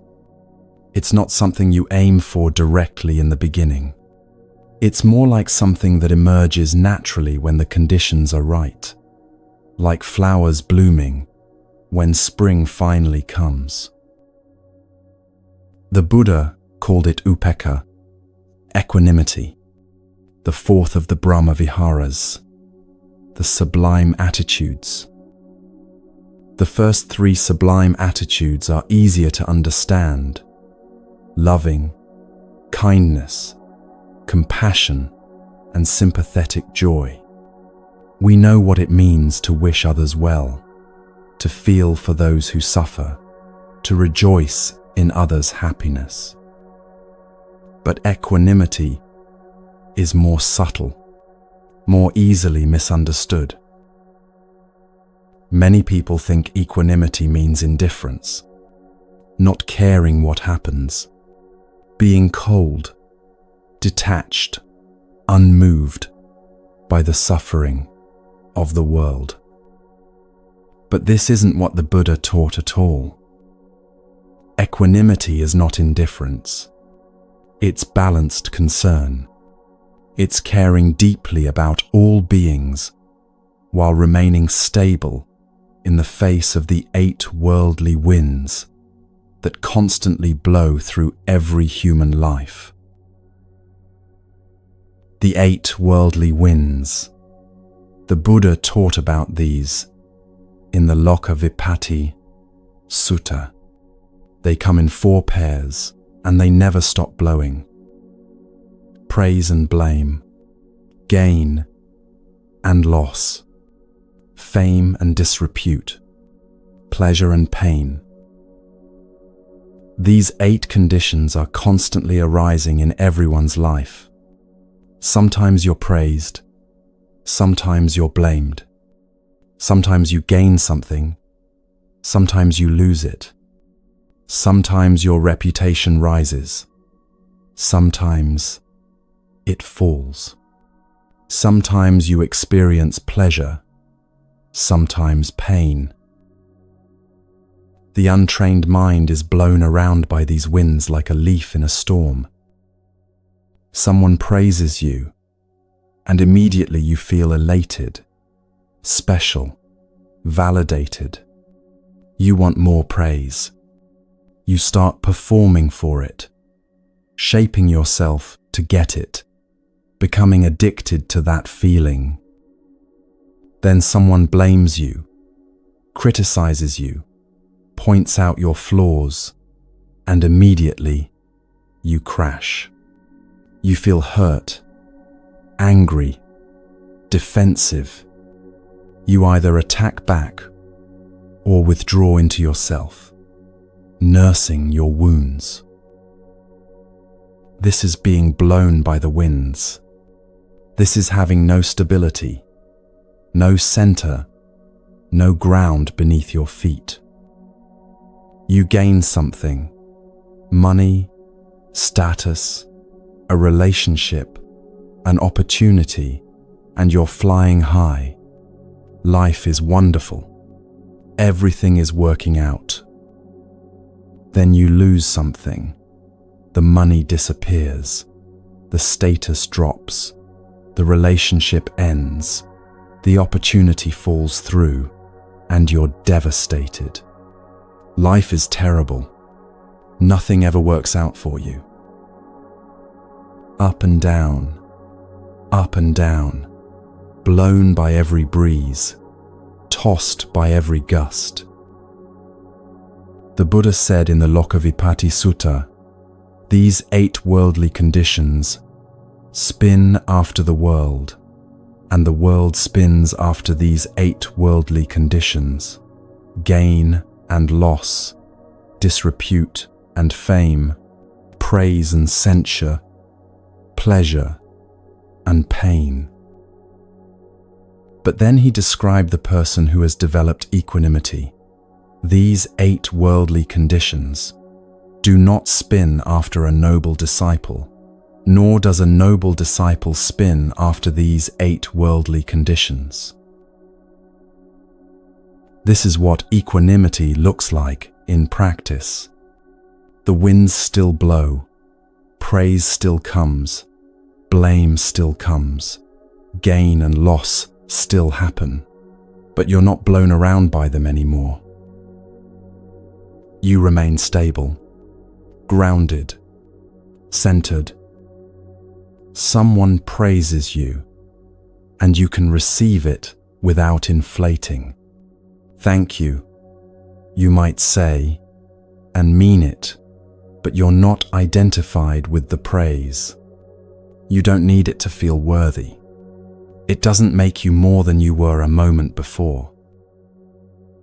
Someone blames you, and you can hear it without collapsing. If the criticism is valid, you can learn from it without being destroyed by shame. If it's not valid, you can let it pass without needing to defend yourself aggressively. This is equanimity.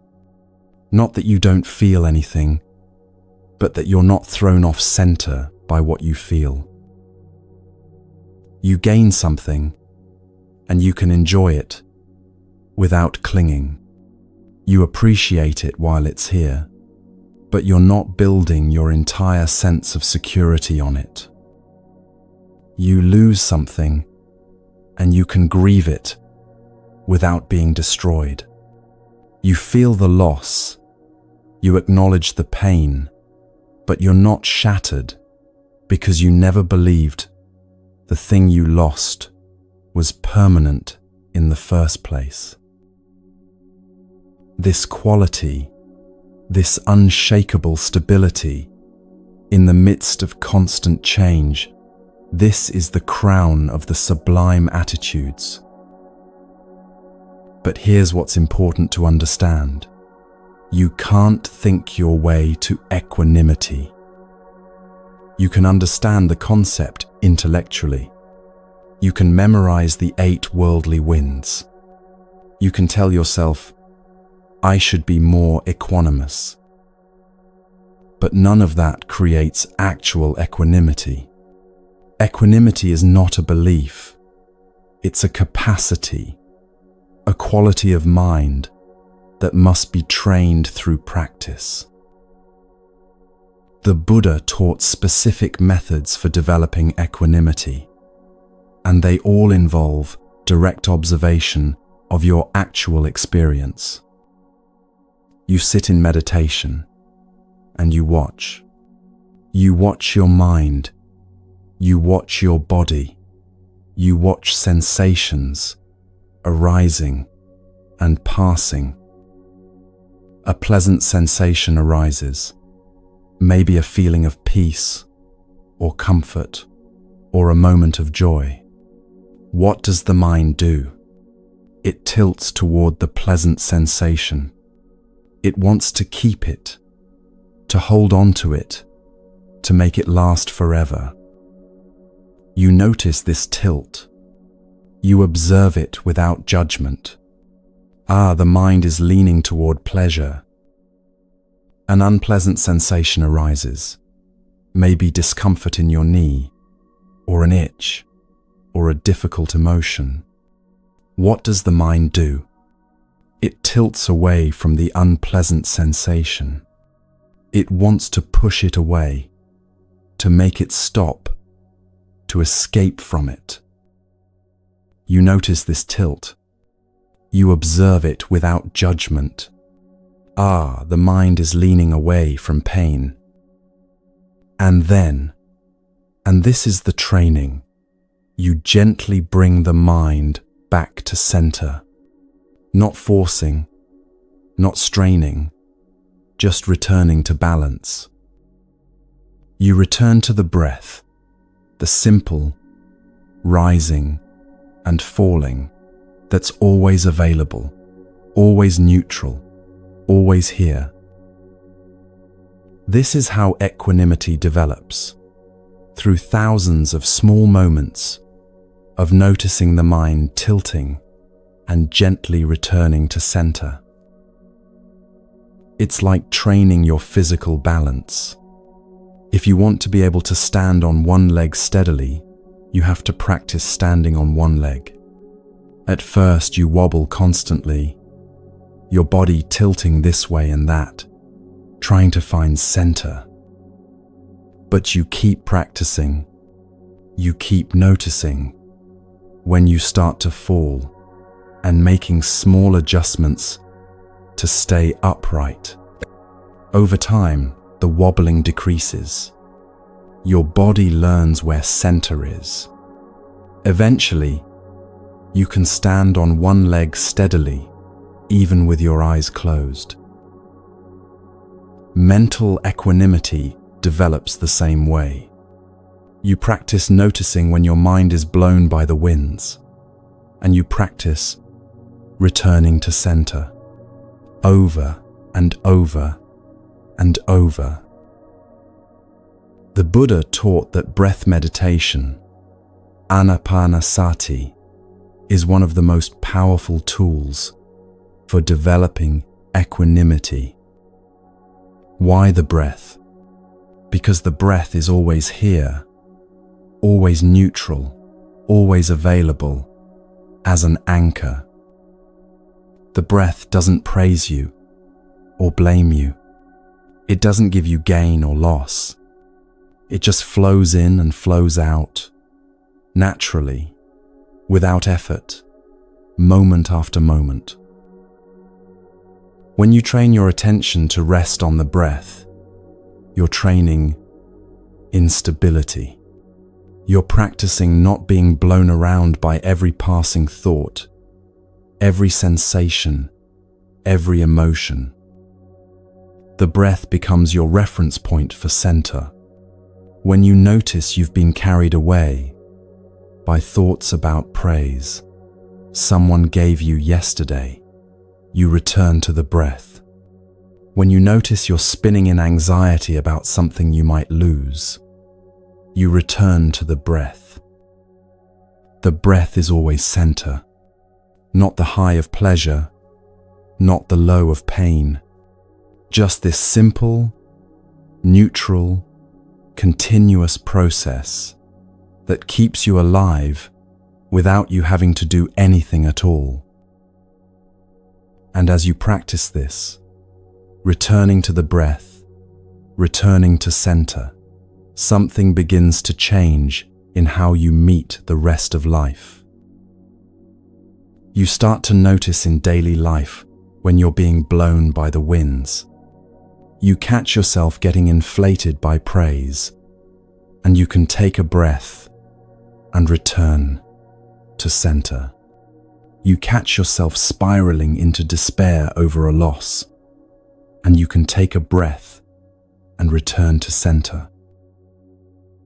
This is the middle way applied moment by moment, not avoiding pleasure or seeking pain, but not being controlled by either, meeting both with the same quality of steady awareness.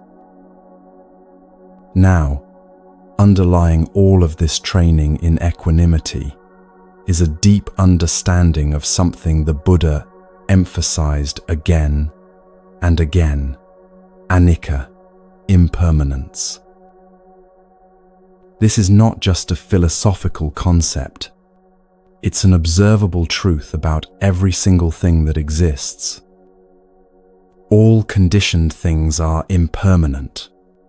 The Buddha said this so clearly: Sabbe sankhara anicca. Every condition, every formation, every constructed thing arises and passes away. Success arises and passes away. You work hard, you achieve something, you have a moment of success, and then it's gone, replaced by the next challenge, the next goal, the next situation. Health arises and passes away. You feel strong and vital. Your body works beautifully. And then you get sick, or injured, or simply age, and that health you took for granted is gone. Wealth arises and passes away. You accumulate money, possessions, resources, and then the market crashes, or expenses arise, or you die, and it all goes to someone else. Relationships arise and pass away. You fall in love. You build a friendship. You create a family, and then people change, or move away, or die, and what you had is gone. This isn't pessimism. This isn't saying nothing matters or nothing is worth having. This is just observing reality clearly. Everything that arises will pass away. Everything that comes together will come apart. Everything that's born will die. This is not bad news. This is just news. This is just how things are. The question is, can you walk through this constant change without suffering? Can you enjoy success while it's here without clinging to it desperately, without building your entire identity on it, without falling apart when it inevitably changes? Can you appreciate health while you have it, without taking it for granted, without believing it will last forever, without being blindsided when it shifts? Can you love people deeply while understanding that everything changes, that nothing stays the same, that loss is built into the very nature of having? This is what equanimity makes possible. Not that you stop caring or stop feeling, but that you care and feel without being destroyed by the inevitable changes that come. Equanimity isn't avoiding the waves.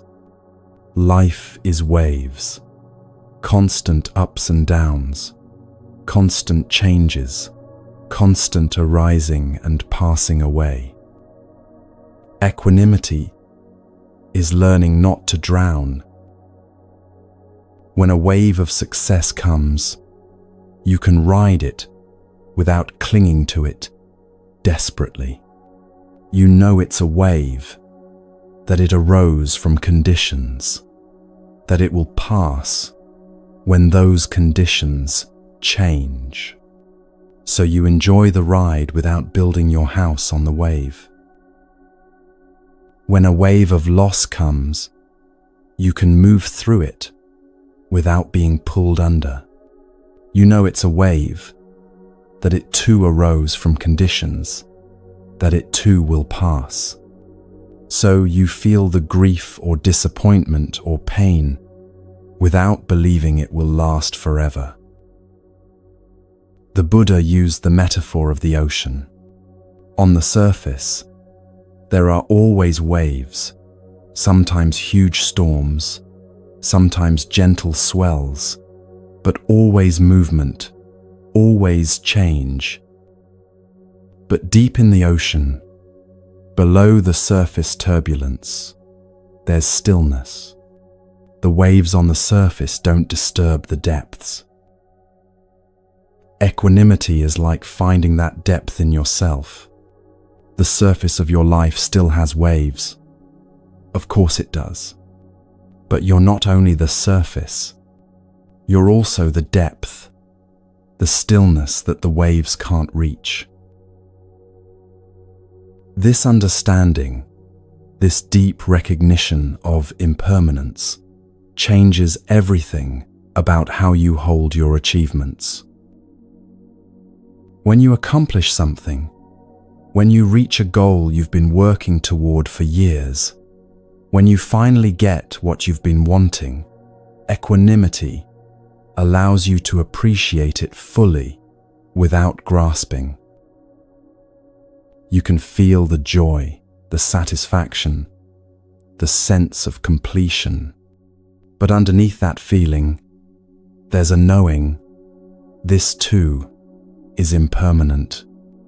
This too arose from conditions and will change when conditions change. This knowing doesn't diminish the joy.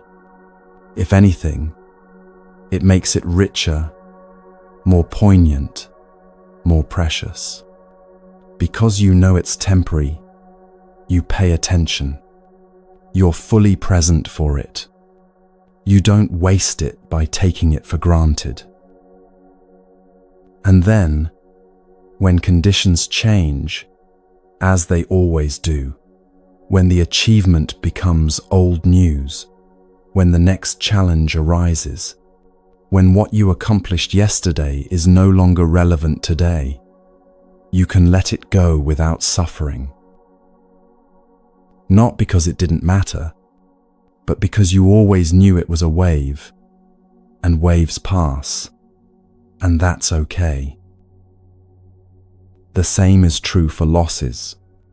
When you lose something, a job, a relationship, your health, a loved one, equanimity doesn't make the loss hurt less.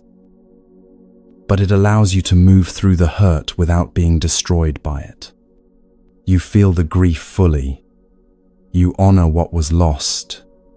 You give yourself time and space to heal. But underneath the grief, there's a knowing. This too is impermanent. This pain arose from conditions and will change when conditions change. Loss is real, but it's not the end of everything. This is why the Buddha taught that understanding impermanence is essential. Not so you become cold, or detached, or uncaring, but so you can engage fully with life without being constantly thrown by its changes.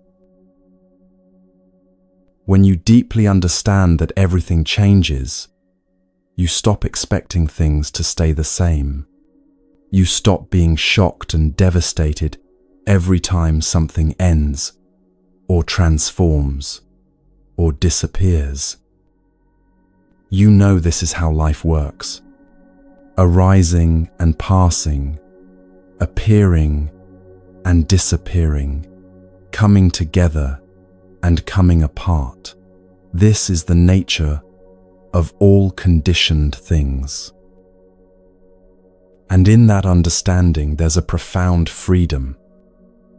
You're not fighting reality anymore. You're not demanding that things be different than they are. You're not spending your energy trying to make the impermanent permanent, trying to stop waves from being waves. Instead, you're living in harmony with how things actually are. You're meeting each moment as it comes, each change as it arises, with steady awareness and a balanced heart. This doesn't mean you become passive or stop caring about outcomes. You still work hard, you still set goals, you still try to create good things in your life and in the world. But you do it all from a place of stability rather than desperation.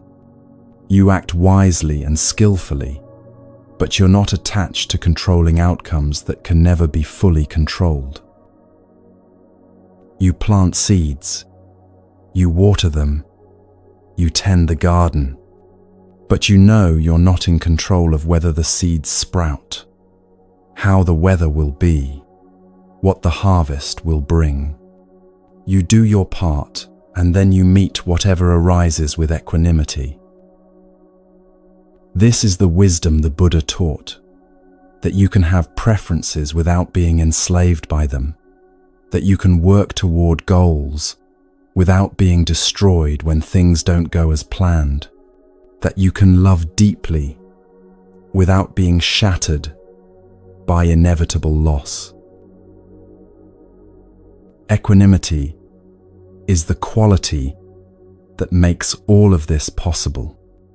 It's the unshakable center that remains steady while everything else changes. It's what allows you to hear praise and blame with the same steady awareness, not puffing up with the praise, not collapsing with the blame, just hearing both as passing sounds, like wind moving through trees. It's what allows you to experience gain and loss with the same balanced heart, not clinging desperately to what you have, not falling apart when it goes, just recognizing both as part of the natural flow of things. It's what allows you to move through fame and disrepute with the same inner stability, not building your identity on what others think of you, whether they're praising you or disparaging you. It's what allows you to feel pleasure and pain with the same clear awareness, not chasing after every pleasure, not running from every pain, just experiencing both as sensations that arise and pass like everything else. This is the freedom the Buddha pointed to, not freedom from feeling or caring, but freedom from being blown around by every passing condition, every change, every up and down of ordinary human life. And it's available to anyone willing to train, through meditation, through observing impermanence, through patient practice of returning to center again and again and again, until one day you realize the winds are still blowing, the waves are still moving, life is still changing constantly, but you're not being thrown anymore. You've found your center. You've developed the capacity to remain stable no matter what arises. You've learned to stand steady while everything changes.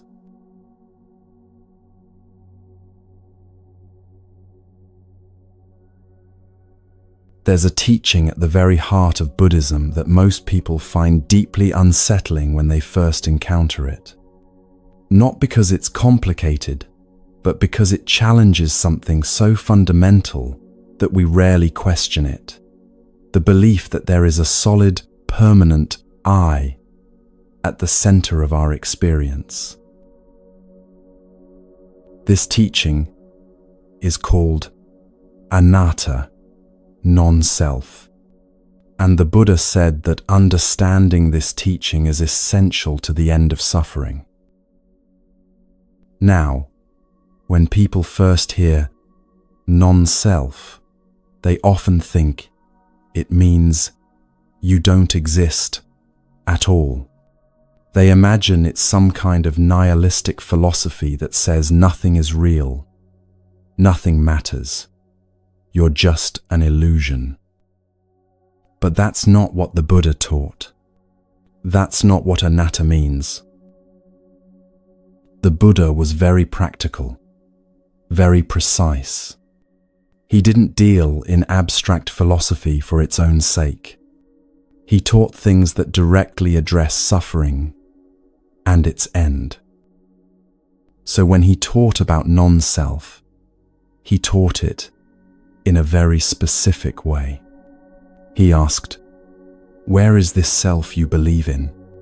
Can you find it?" In the Anattalakkhana Sutta, one of the Buddha's most important teachings, he broke down human experience into 5 components, the 5 aggregates, or khandhas. First, there's form, rupa. This is your physical body, matter, the stuff you're made of. Second, there's feeling, vedana, the basic quality of experience as pleasant, unpleasant, or neutral. Third, there's perception, sanya, recognition, the ability to identify and label what you're experiencing. Fourth, there are mental formations, sankhara, thoughts, emotions, intentions, all the activity of mind. Fifth, there's consciousness, vijnana, the basic awareness that allows you to know anything at all. The Buddha said, look at each of these carefully. Is any one of them you? Take the body. Is the body you? It seems like a reasonable answer at first. But look closer. The body is constantly changing. Cells are dying and being born every moment. The body you had 10 years ago is mostly gone, replaced by different matter. Which body is you? The one from childhood? The one right now? The one you'll have in 20 years? And can you control the body completely? Can you tell your body not to age? Not to get sick? Not to die? The Buddha said, if the body were truly self, it would not lead to affliction, and you would be able to command it, let my body be thus, let my body not be thus. But you can't. The body follows its own nature, subject to conditions beyond your control. So the body is not self. It's more accurate to say the body is a process, a temporary configuration of matter that's constantly changing, that arose from conditions and will dissolve when those conditions change. Okay, so maybe you're not the body. Maybe you're your feelings. But feelings are even more obviously impermanent. They arise and pass away constantly. Pleasant feeling, unpleasant feeling, neutral feeling, they come and go like weather. Which feeling is you? The happiness you felt this morning, the irritation you felt an hour ago, the peace you're feeling right now? All of these feelings arise based on conditions. What you ate, how you slept, what someone said, what thought passed through your mind. They come, they stay briefly, they go. If feeling were self, you could control it completely. You could decide to be happy and stay happy forever. But you can't. Feelings arise and pass based on conditions. The same is true for perception, for mental formations, for consciousness itself. Each aggregate arises based on conditions, changes constantly, and cannot be controlled absolutely. The Buddha said clearly in the Anatta Lakkhana Sutta, form is not self. If form were self, form would not lead to affliction, and it would be possible regarding form. Let my form be thus. Let my form not be thus. But because form is not self, form leads to affliction, and it is not possible regarding form. Let my form be thus. Let my form not be thus. And he said the same about each of the other 4 aggregates. So if none of the 5 aggregates are self, where is the self? This is the question the Buddha wanted you to investigate directly in your own experience. Not to believe blindly, not to accept as philosophy, but to look carefully and see for yourself. When you say, I am successful, what is that I? Is it the body that went to work? Is it the feelings of satisfaction? Is it the perception of success? Is it the thoughts about achievement? Is it consciousness aware of all of this? All of these things are present in the experience of success. But which one is the I that is successful? And here's where the suffering comes in. When you identify with success, when you believe, I am successful, what happens when the success fades? Because it will fade. Success is a condition, and all conditions are impermanent. The success that exists today arose from certain conditions: hard work, opportunity, timing, countless factors. When those conditions change, the success changes or disappears. If you've built your sense of self on that success, if you believe, I am successful, at a deep level, then when the success fades, what happens to the I? It feels like you're disappearing, like you're losing yourself, like you're becoming nothing. This creates tremendous suffering. But if you understand that success is just a temporary condition that arose and will pass, if you understand that it's not who you are, but something you temporarily experienced, then, when it changes, you're still here. There's sadness maybe, or disappointment, but not the existential crisis of self-dissolution. This is what the Buddha meant by non-self. Not that you don't exist, but that what you are is not what you think you are. You're not a solid, permanent, independent self that possesses experiences. You're more like a process, a flow, an ever-changing pattern of conditions arising and passing away. And this understanding, this is liberation. Because when you stop identifying with what changes, when you stop clinging to temporary conditions as if they define you, you stop creating the suffering that comes from loss. This teaching isn't nihilism. It's not saying nothing matters or you should stop caring about your life. It's offering freedom from a false refuge. The false refuge of believing that if you can just achieve enough, acquire enough, become enough, you'll finally feel solid and secure and permanent. That's the trap. Spending your whole life trying to build a permanent self out of impermanent conditions. It can't be done.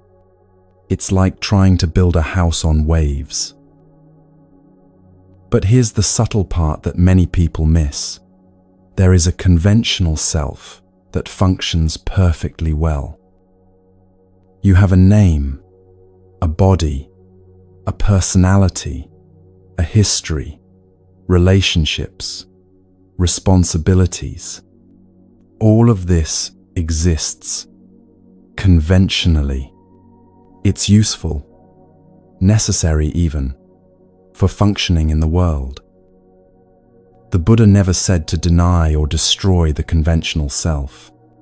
He used his own name. He had disciples who knew him as a person. He ate and slept and taught.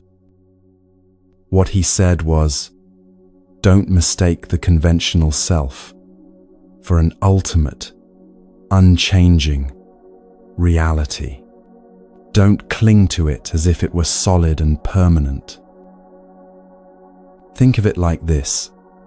In a movie, there are characters. The characters have names, personalities, relationships. They seem real within the movie. but they're actually just patterns of light on a screen, pixels arranged in a certain way.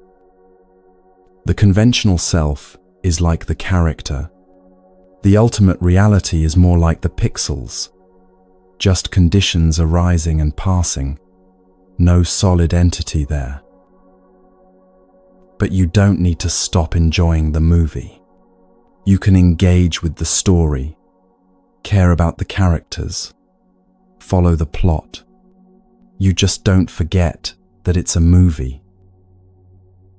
This is skillful engagement without clinging, living fully, caring deeply, but not grasping at a solid self that doesn't actually exist. When wealth comes, you can appreciate it and use it wisely. But if you understand that wealth is just a condition arising from other conditions, you don't think, I am wealth. So when the wealth leaves, as it inevitably will, suffering only arises if you believed, I am wealth. If you never made that identification, then the loss is just a change in conditions, not a threat to your very existence. Think about someone who trains their body intensely, an athlete, a dancer, someone whose physical abilities are central to their life. They might identify strongly with their body's capabilities. I am strong. I am flexible. I am fast. Then the body ages. Inevitably, it ages. The strength decreases. The flexibility reduces. The speed slows. If they deeply believe, I am my physical abilities, this aging becomes not just a change, but an existential crisis. Who am I if I can no longer do what I could do? But if they understand that the body is just one aggregate, just a temporary condition, just a process that's always changing, then the aging is sad perhaps. There's loss and grief, but there's no existential collapse. Because the I they thought was, the body never was the body in the first place. It was a misidentification, a case of mistaken identity. This understanding allows for something remarkable.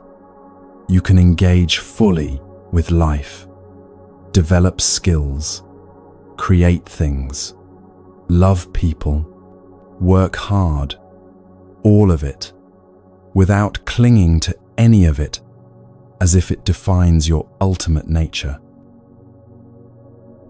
The Buddha taught right livelihood and right action as part of the Eightfold Path.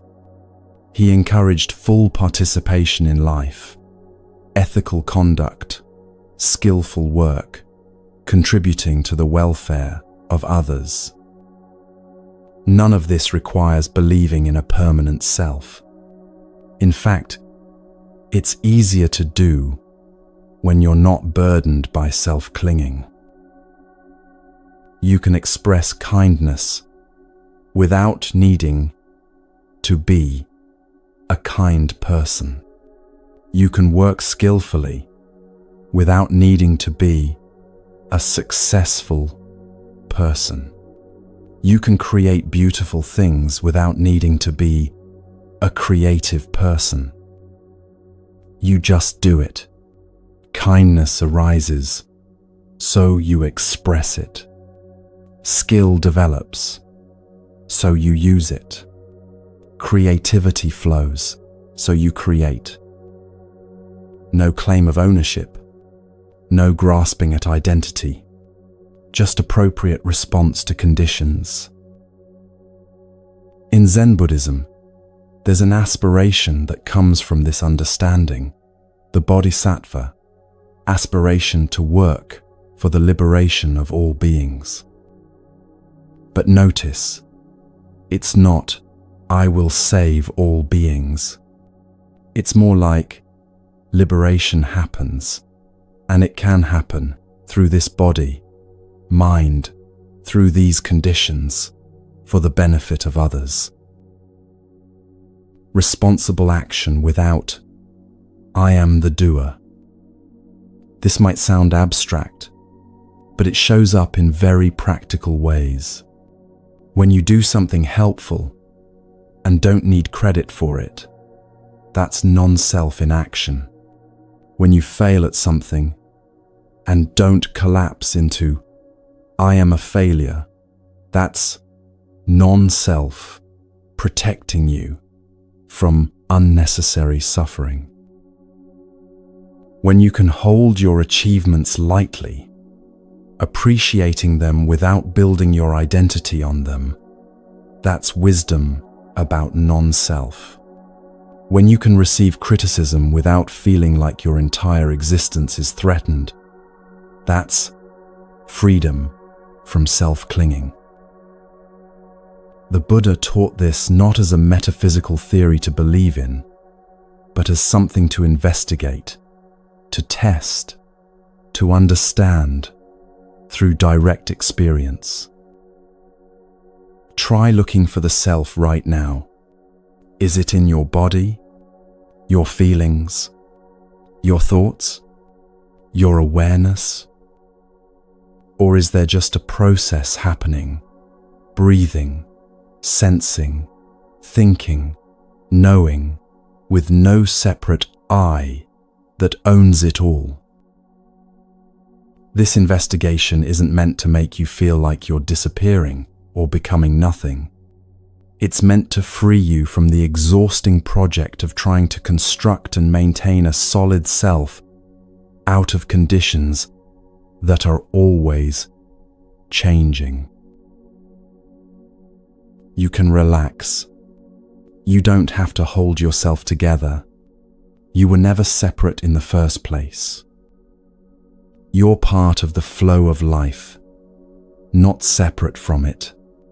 Conditions arising and passing moment by moment, with no need for a permanent I to make it all mean something. The meaning is in the living itself, in responding skillfully to what arises, in reducing suffering where you can, in expressing wisdom and compassion through these temporary conditions called your body and mind. This is what the Buddha discovered and taught, that the end of suffering comes not from building up the self, not from making it bigger or better or more permanent, but from seeing through the illusion of self entirely. And in that seeing, there's profound peace, because you're no longer trying to protect something that was never there in the first place. You're no longer afraid of losing what you never really had. There's just this moment, these conditions, this opportunity to respond with wisdom and care. No solid self to defend, no permanent identity to maintain, no I that needs the world to be a certain way in order to survive. Just life living itself through this particular form, for however long these conditions persist. This is the freedom the Buddha pointed to. And as we approach the end of our journey together, this teaching about non-self becomes the foundation for understanding what the Buddha taught about how to actually live, not in theory, but in practice, moment by moment, with intention and awareness. Because if there's no solid self to protect, what is there to do? How do you live when you've seen through the illusion that held you captive for so long?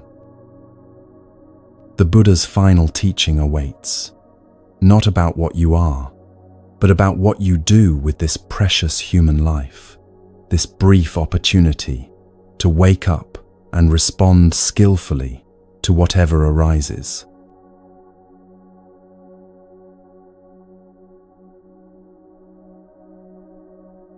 If you've been following this journey through the Buddha's teachings, you've seen how ethical conduct creates stability, how effort needs balance, how equanimity emerges from practice, how the self you protect isn't what you think it is.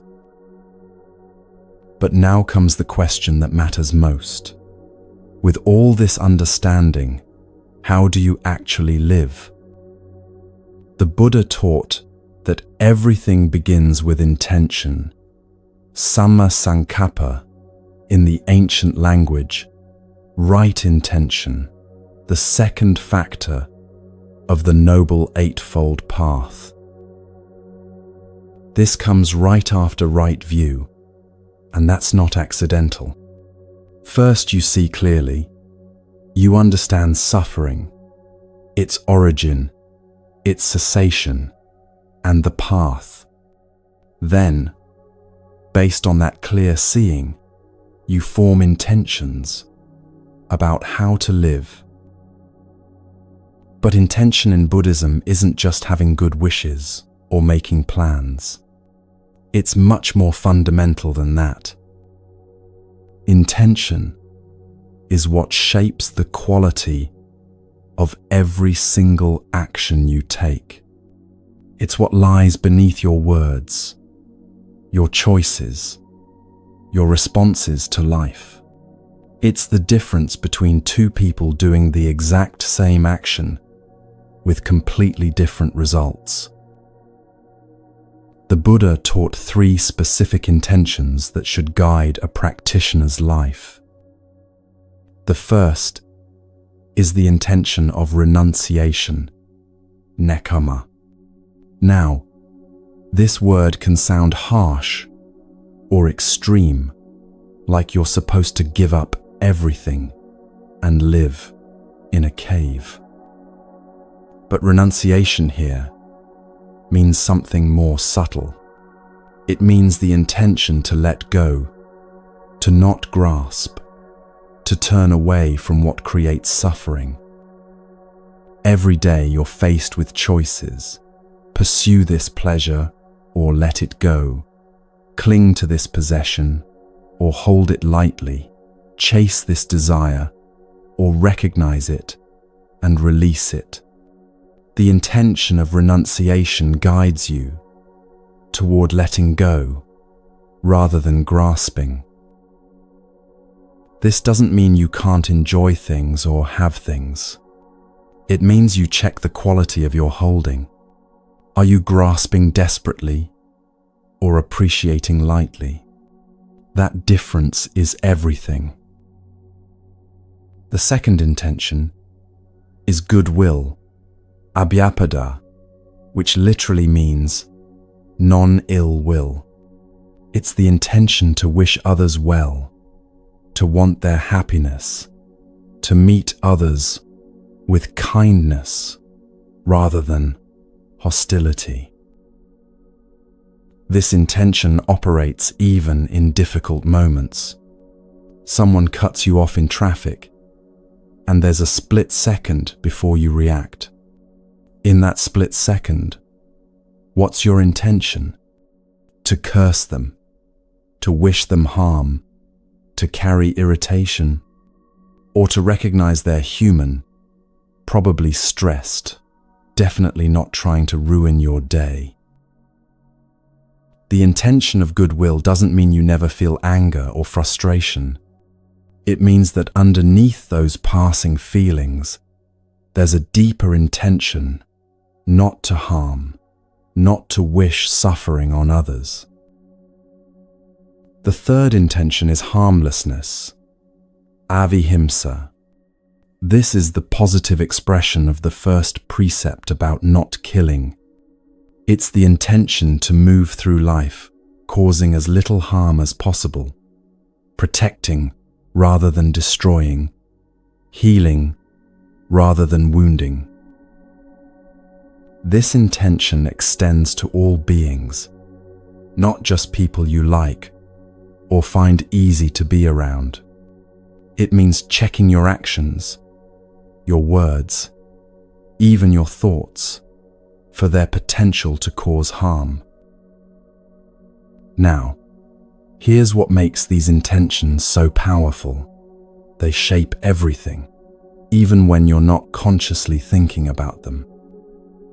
When these three intentions are established in your mind through practice, they become like an underlying current that moves all your actions in a wholesome direction. But you have to investigate your intentions, especially at the beginning.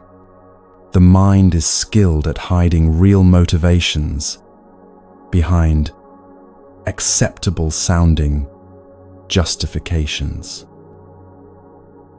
You might think you're acting from kindness when you're actually trying to be liked. You might think you're being honest when you're actually trying to hurt someone with truth as a weapon. You might think you're helping when you're actually trying to control. The Buddha taught this in the Dvedavitaka Sutta, where he divided thoughts into two kinds: those connected with sensual desire, ill will, and harmfulness, and those connected with renunciation, goodwill, and harmlessness. He said, whatever a person frequently thinks about and ponders, that becomes the inclination of the mind. This is crucial to understand.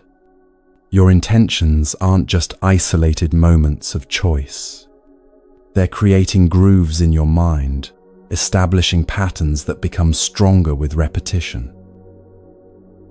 Every time you act from the intention to grasp rather than release, you strengthen grasping.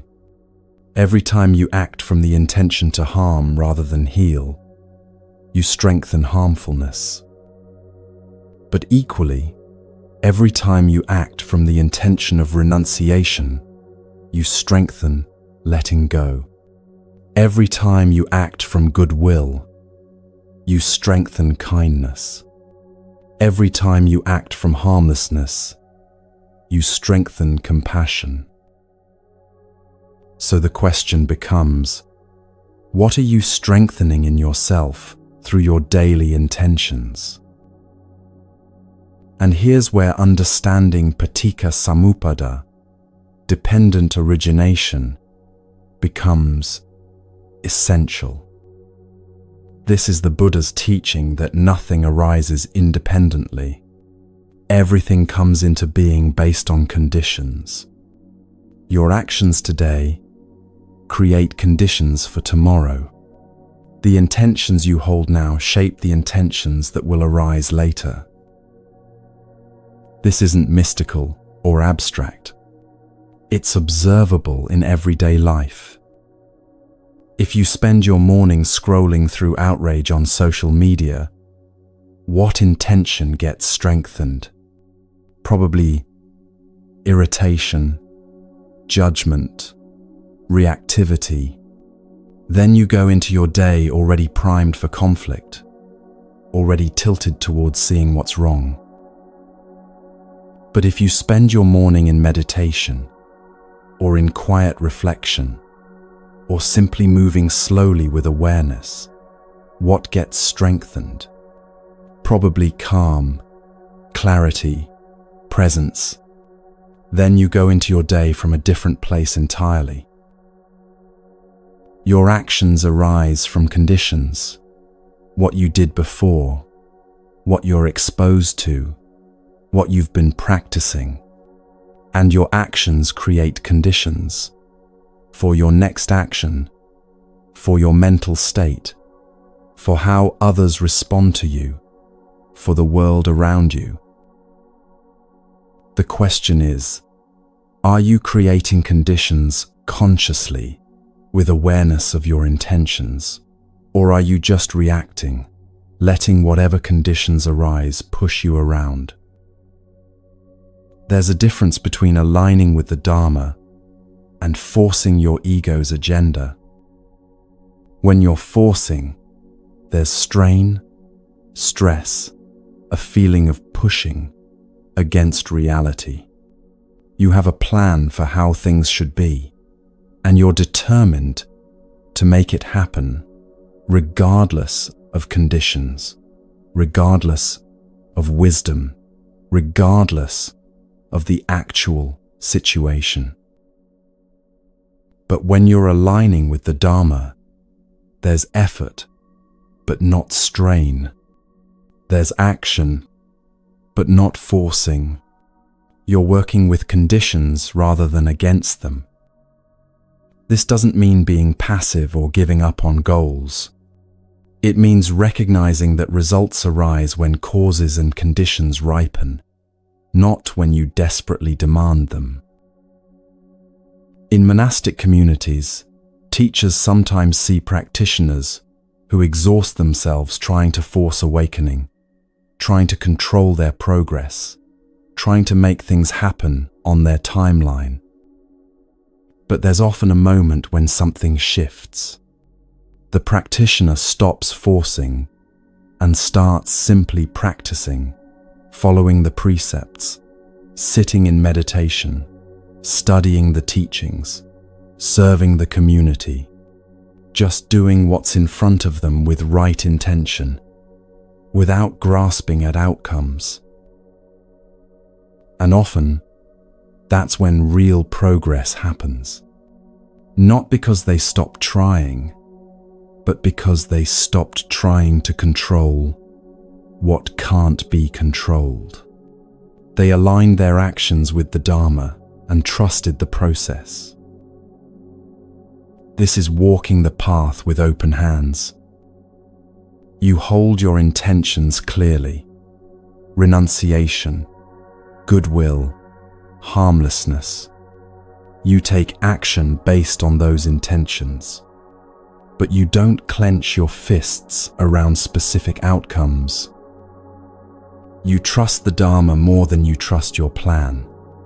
You trust that if you act with right intention, from right understanding, following the Noble Eightfold Path, the results will take care of themselves. Not necessarily the results you imagined or wanted, but the results that actually serve the end of suffering. The Four Noble Truths become your guide, more reliable than your ego's desires. You understand suffering when you see it. You recognize craving and clinging when they arise. You know that letting go leads to peace. You walk the path that the Buddha laid out. This is enough.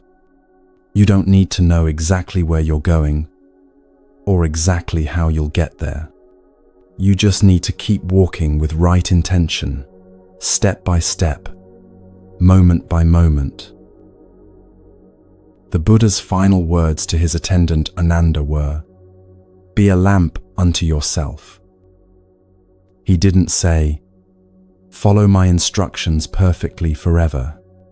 He didn't say, "Cling to these teachings as ultimate truth." He said, "Be a lamp unto yourself." Take refuge in your own practice, your own investigation, your own understanding of what creates suffering and what leads to its end. This is the final teaching about intention. You are responsible for your own liberation. Not the Buddha, not any teacher, not any teaching, you. But you're not alone in this responsibility. You have the Dharma as a guide. You have the Sangha as support. You have the Buddha's example, showing that it's possible. And you have this moment, right now, where you can check your intention and choose toward grasping, or toward letting go, toward ill will, or toward goodwill, toward harm, or toward harmlessness. Every moment is this choice, and every choice shapes what comes next. So before you act, before you speak, before you even think, look beneath, look at the intention that lives there, and ask yourself, what am I strengthening right now? Because what you strengthen today becomes who you are tomorrow, and who you are tomorrow shapes the world you create, the suffering you cause or relieve, the freedom you experience or deny yourself. This is the power and responsibility of right intention. It shapes everything.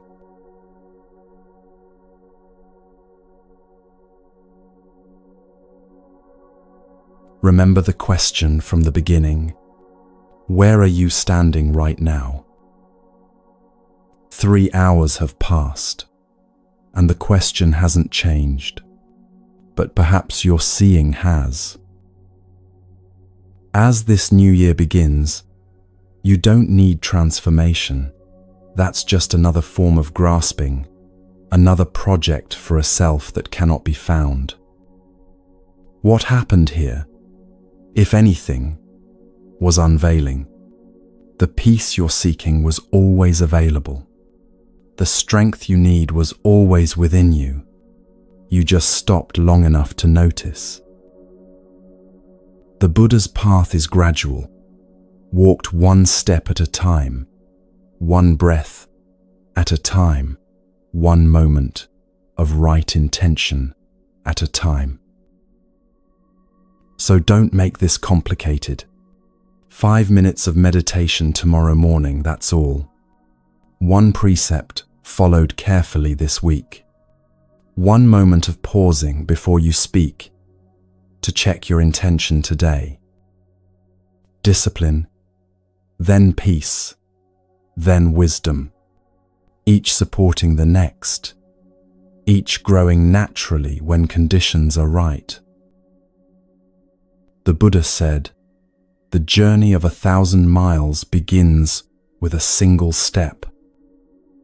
And that step, it begins tomorrow, when your alarm rings, when you choose to rise with intention, when you face this new year, not with fear, but with clarity.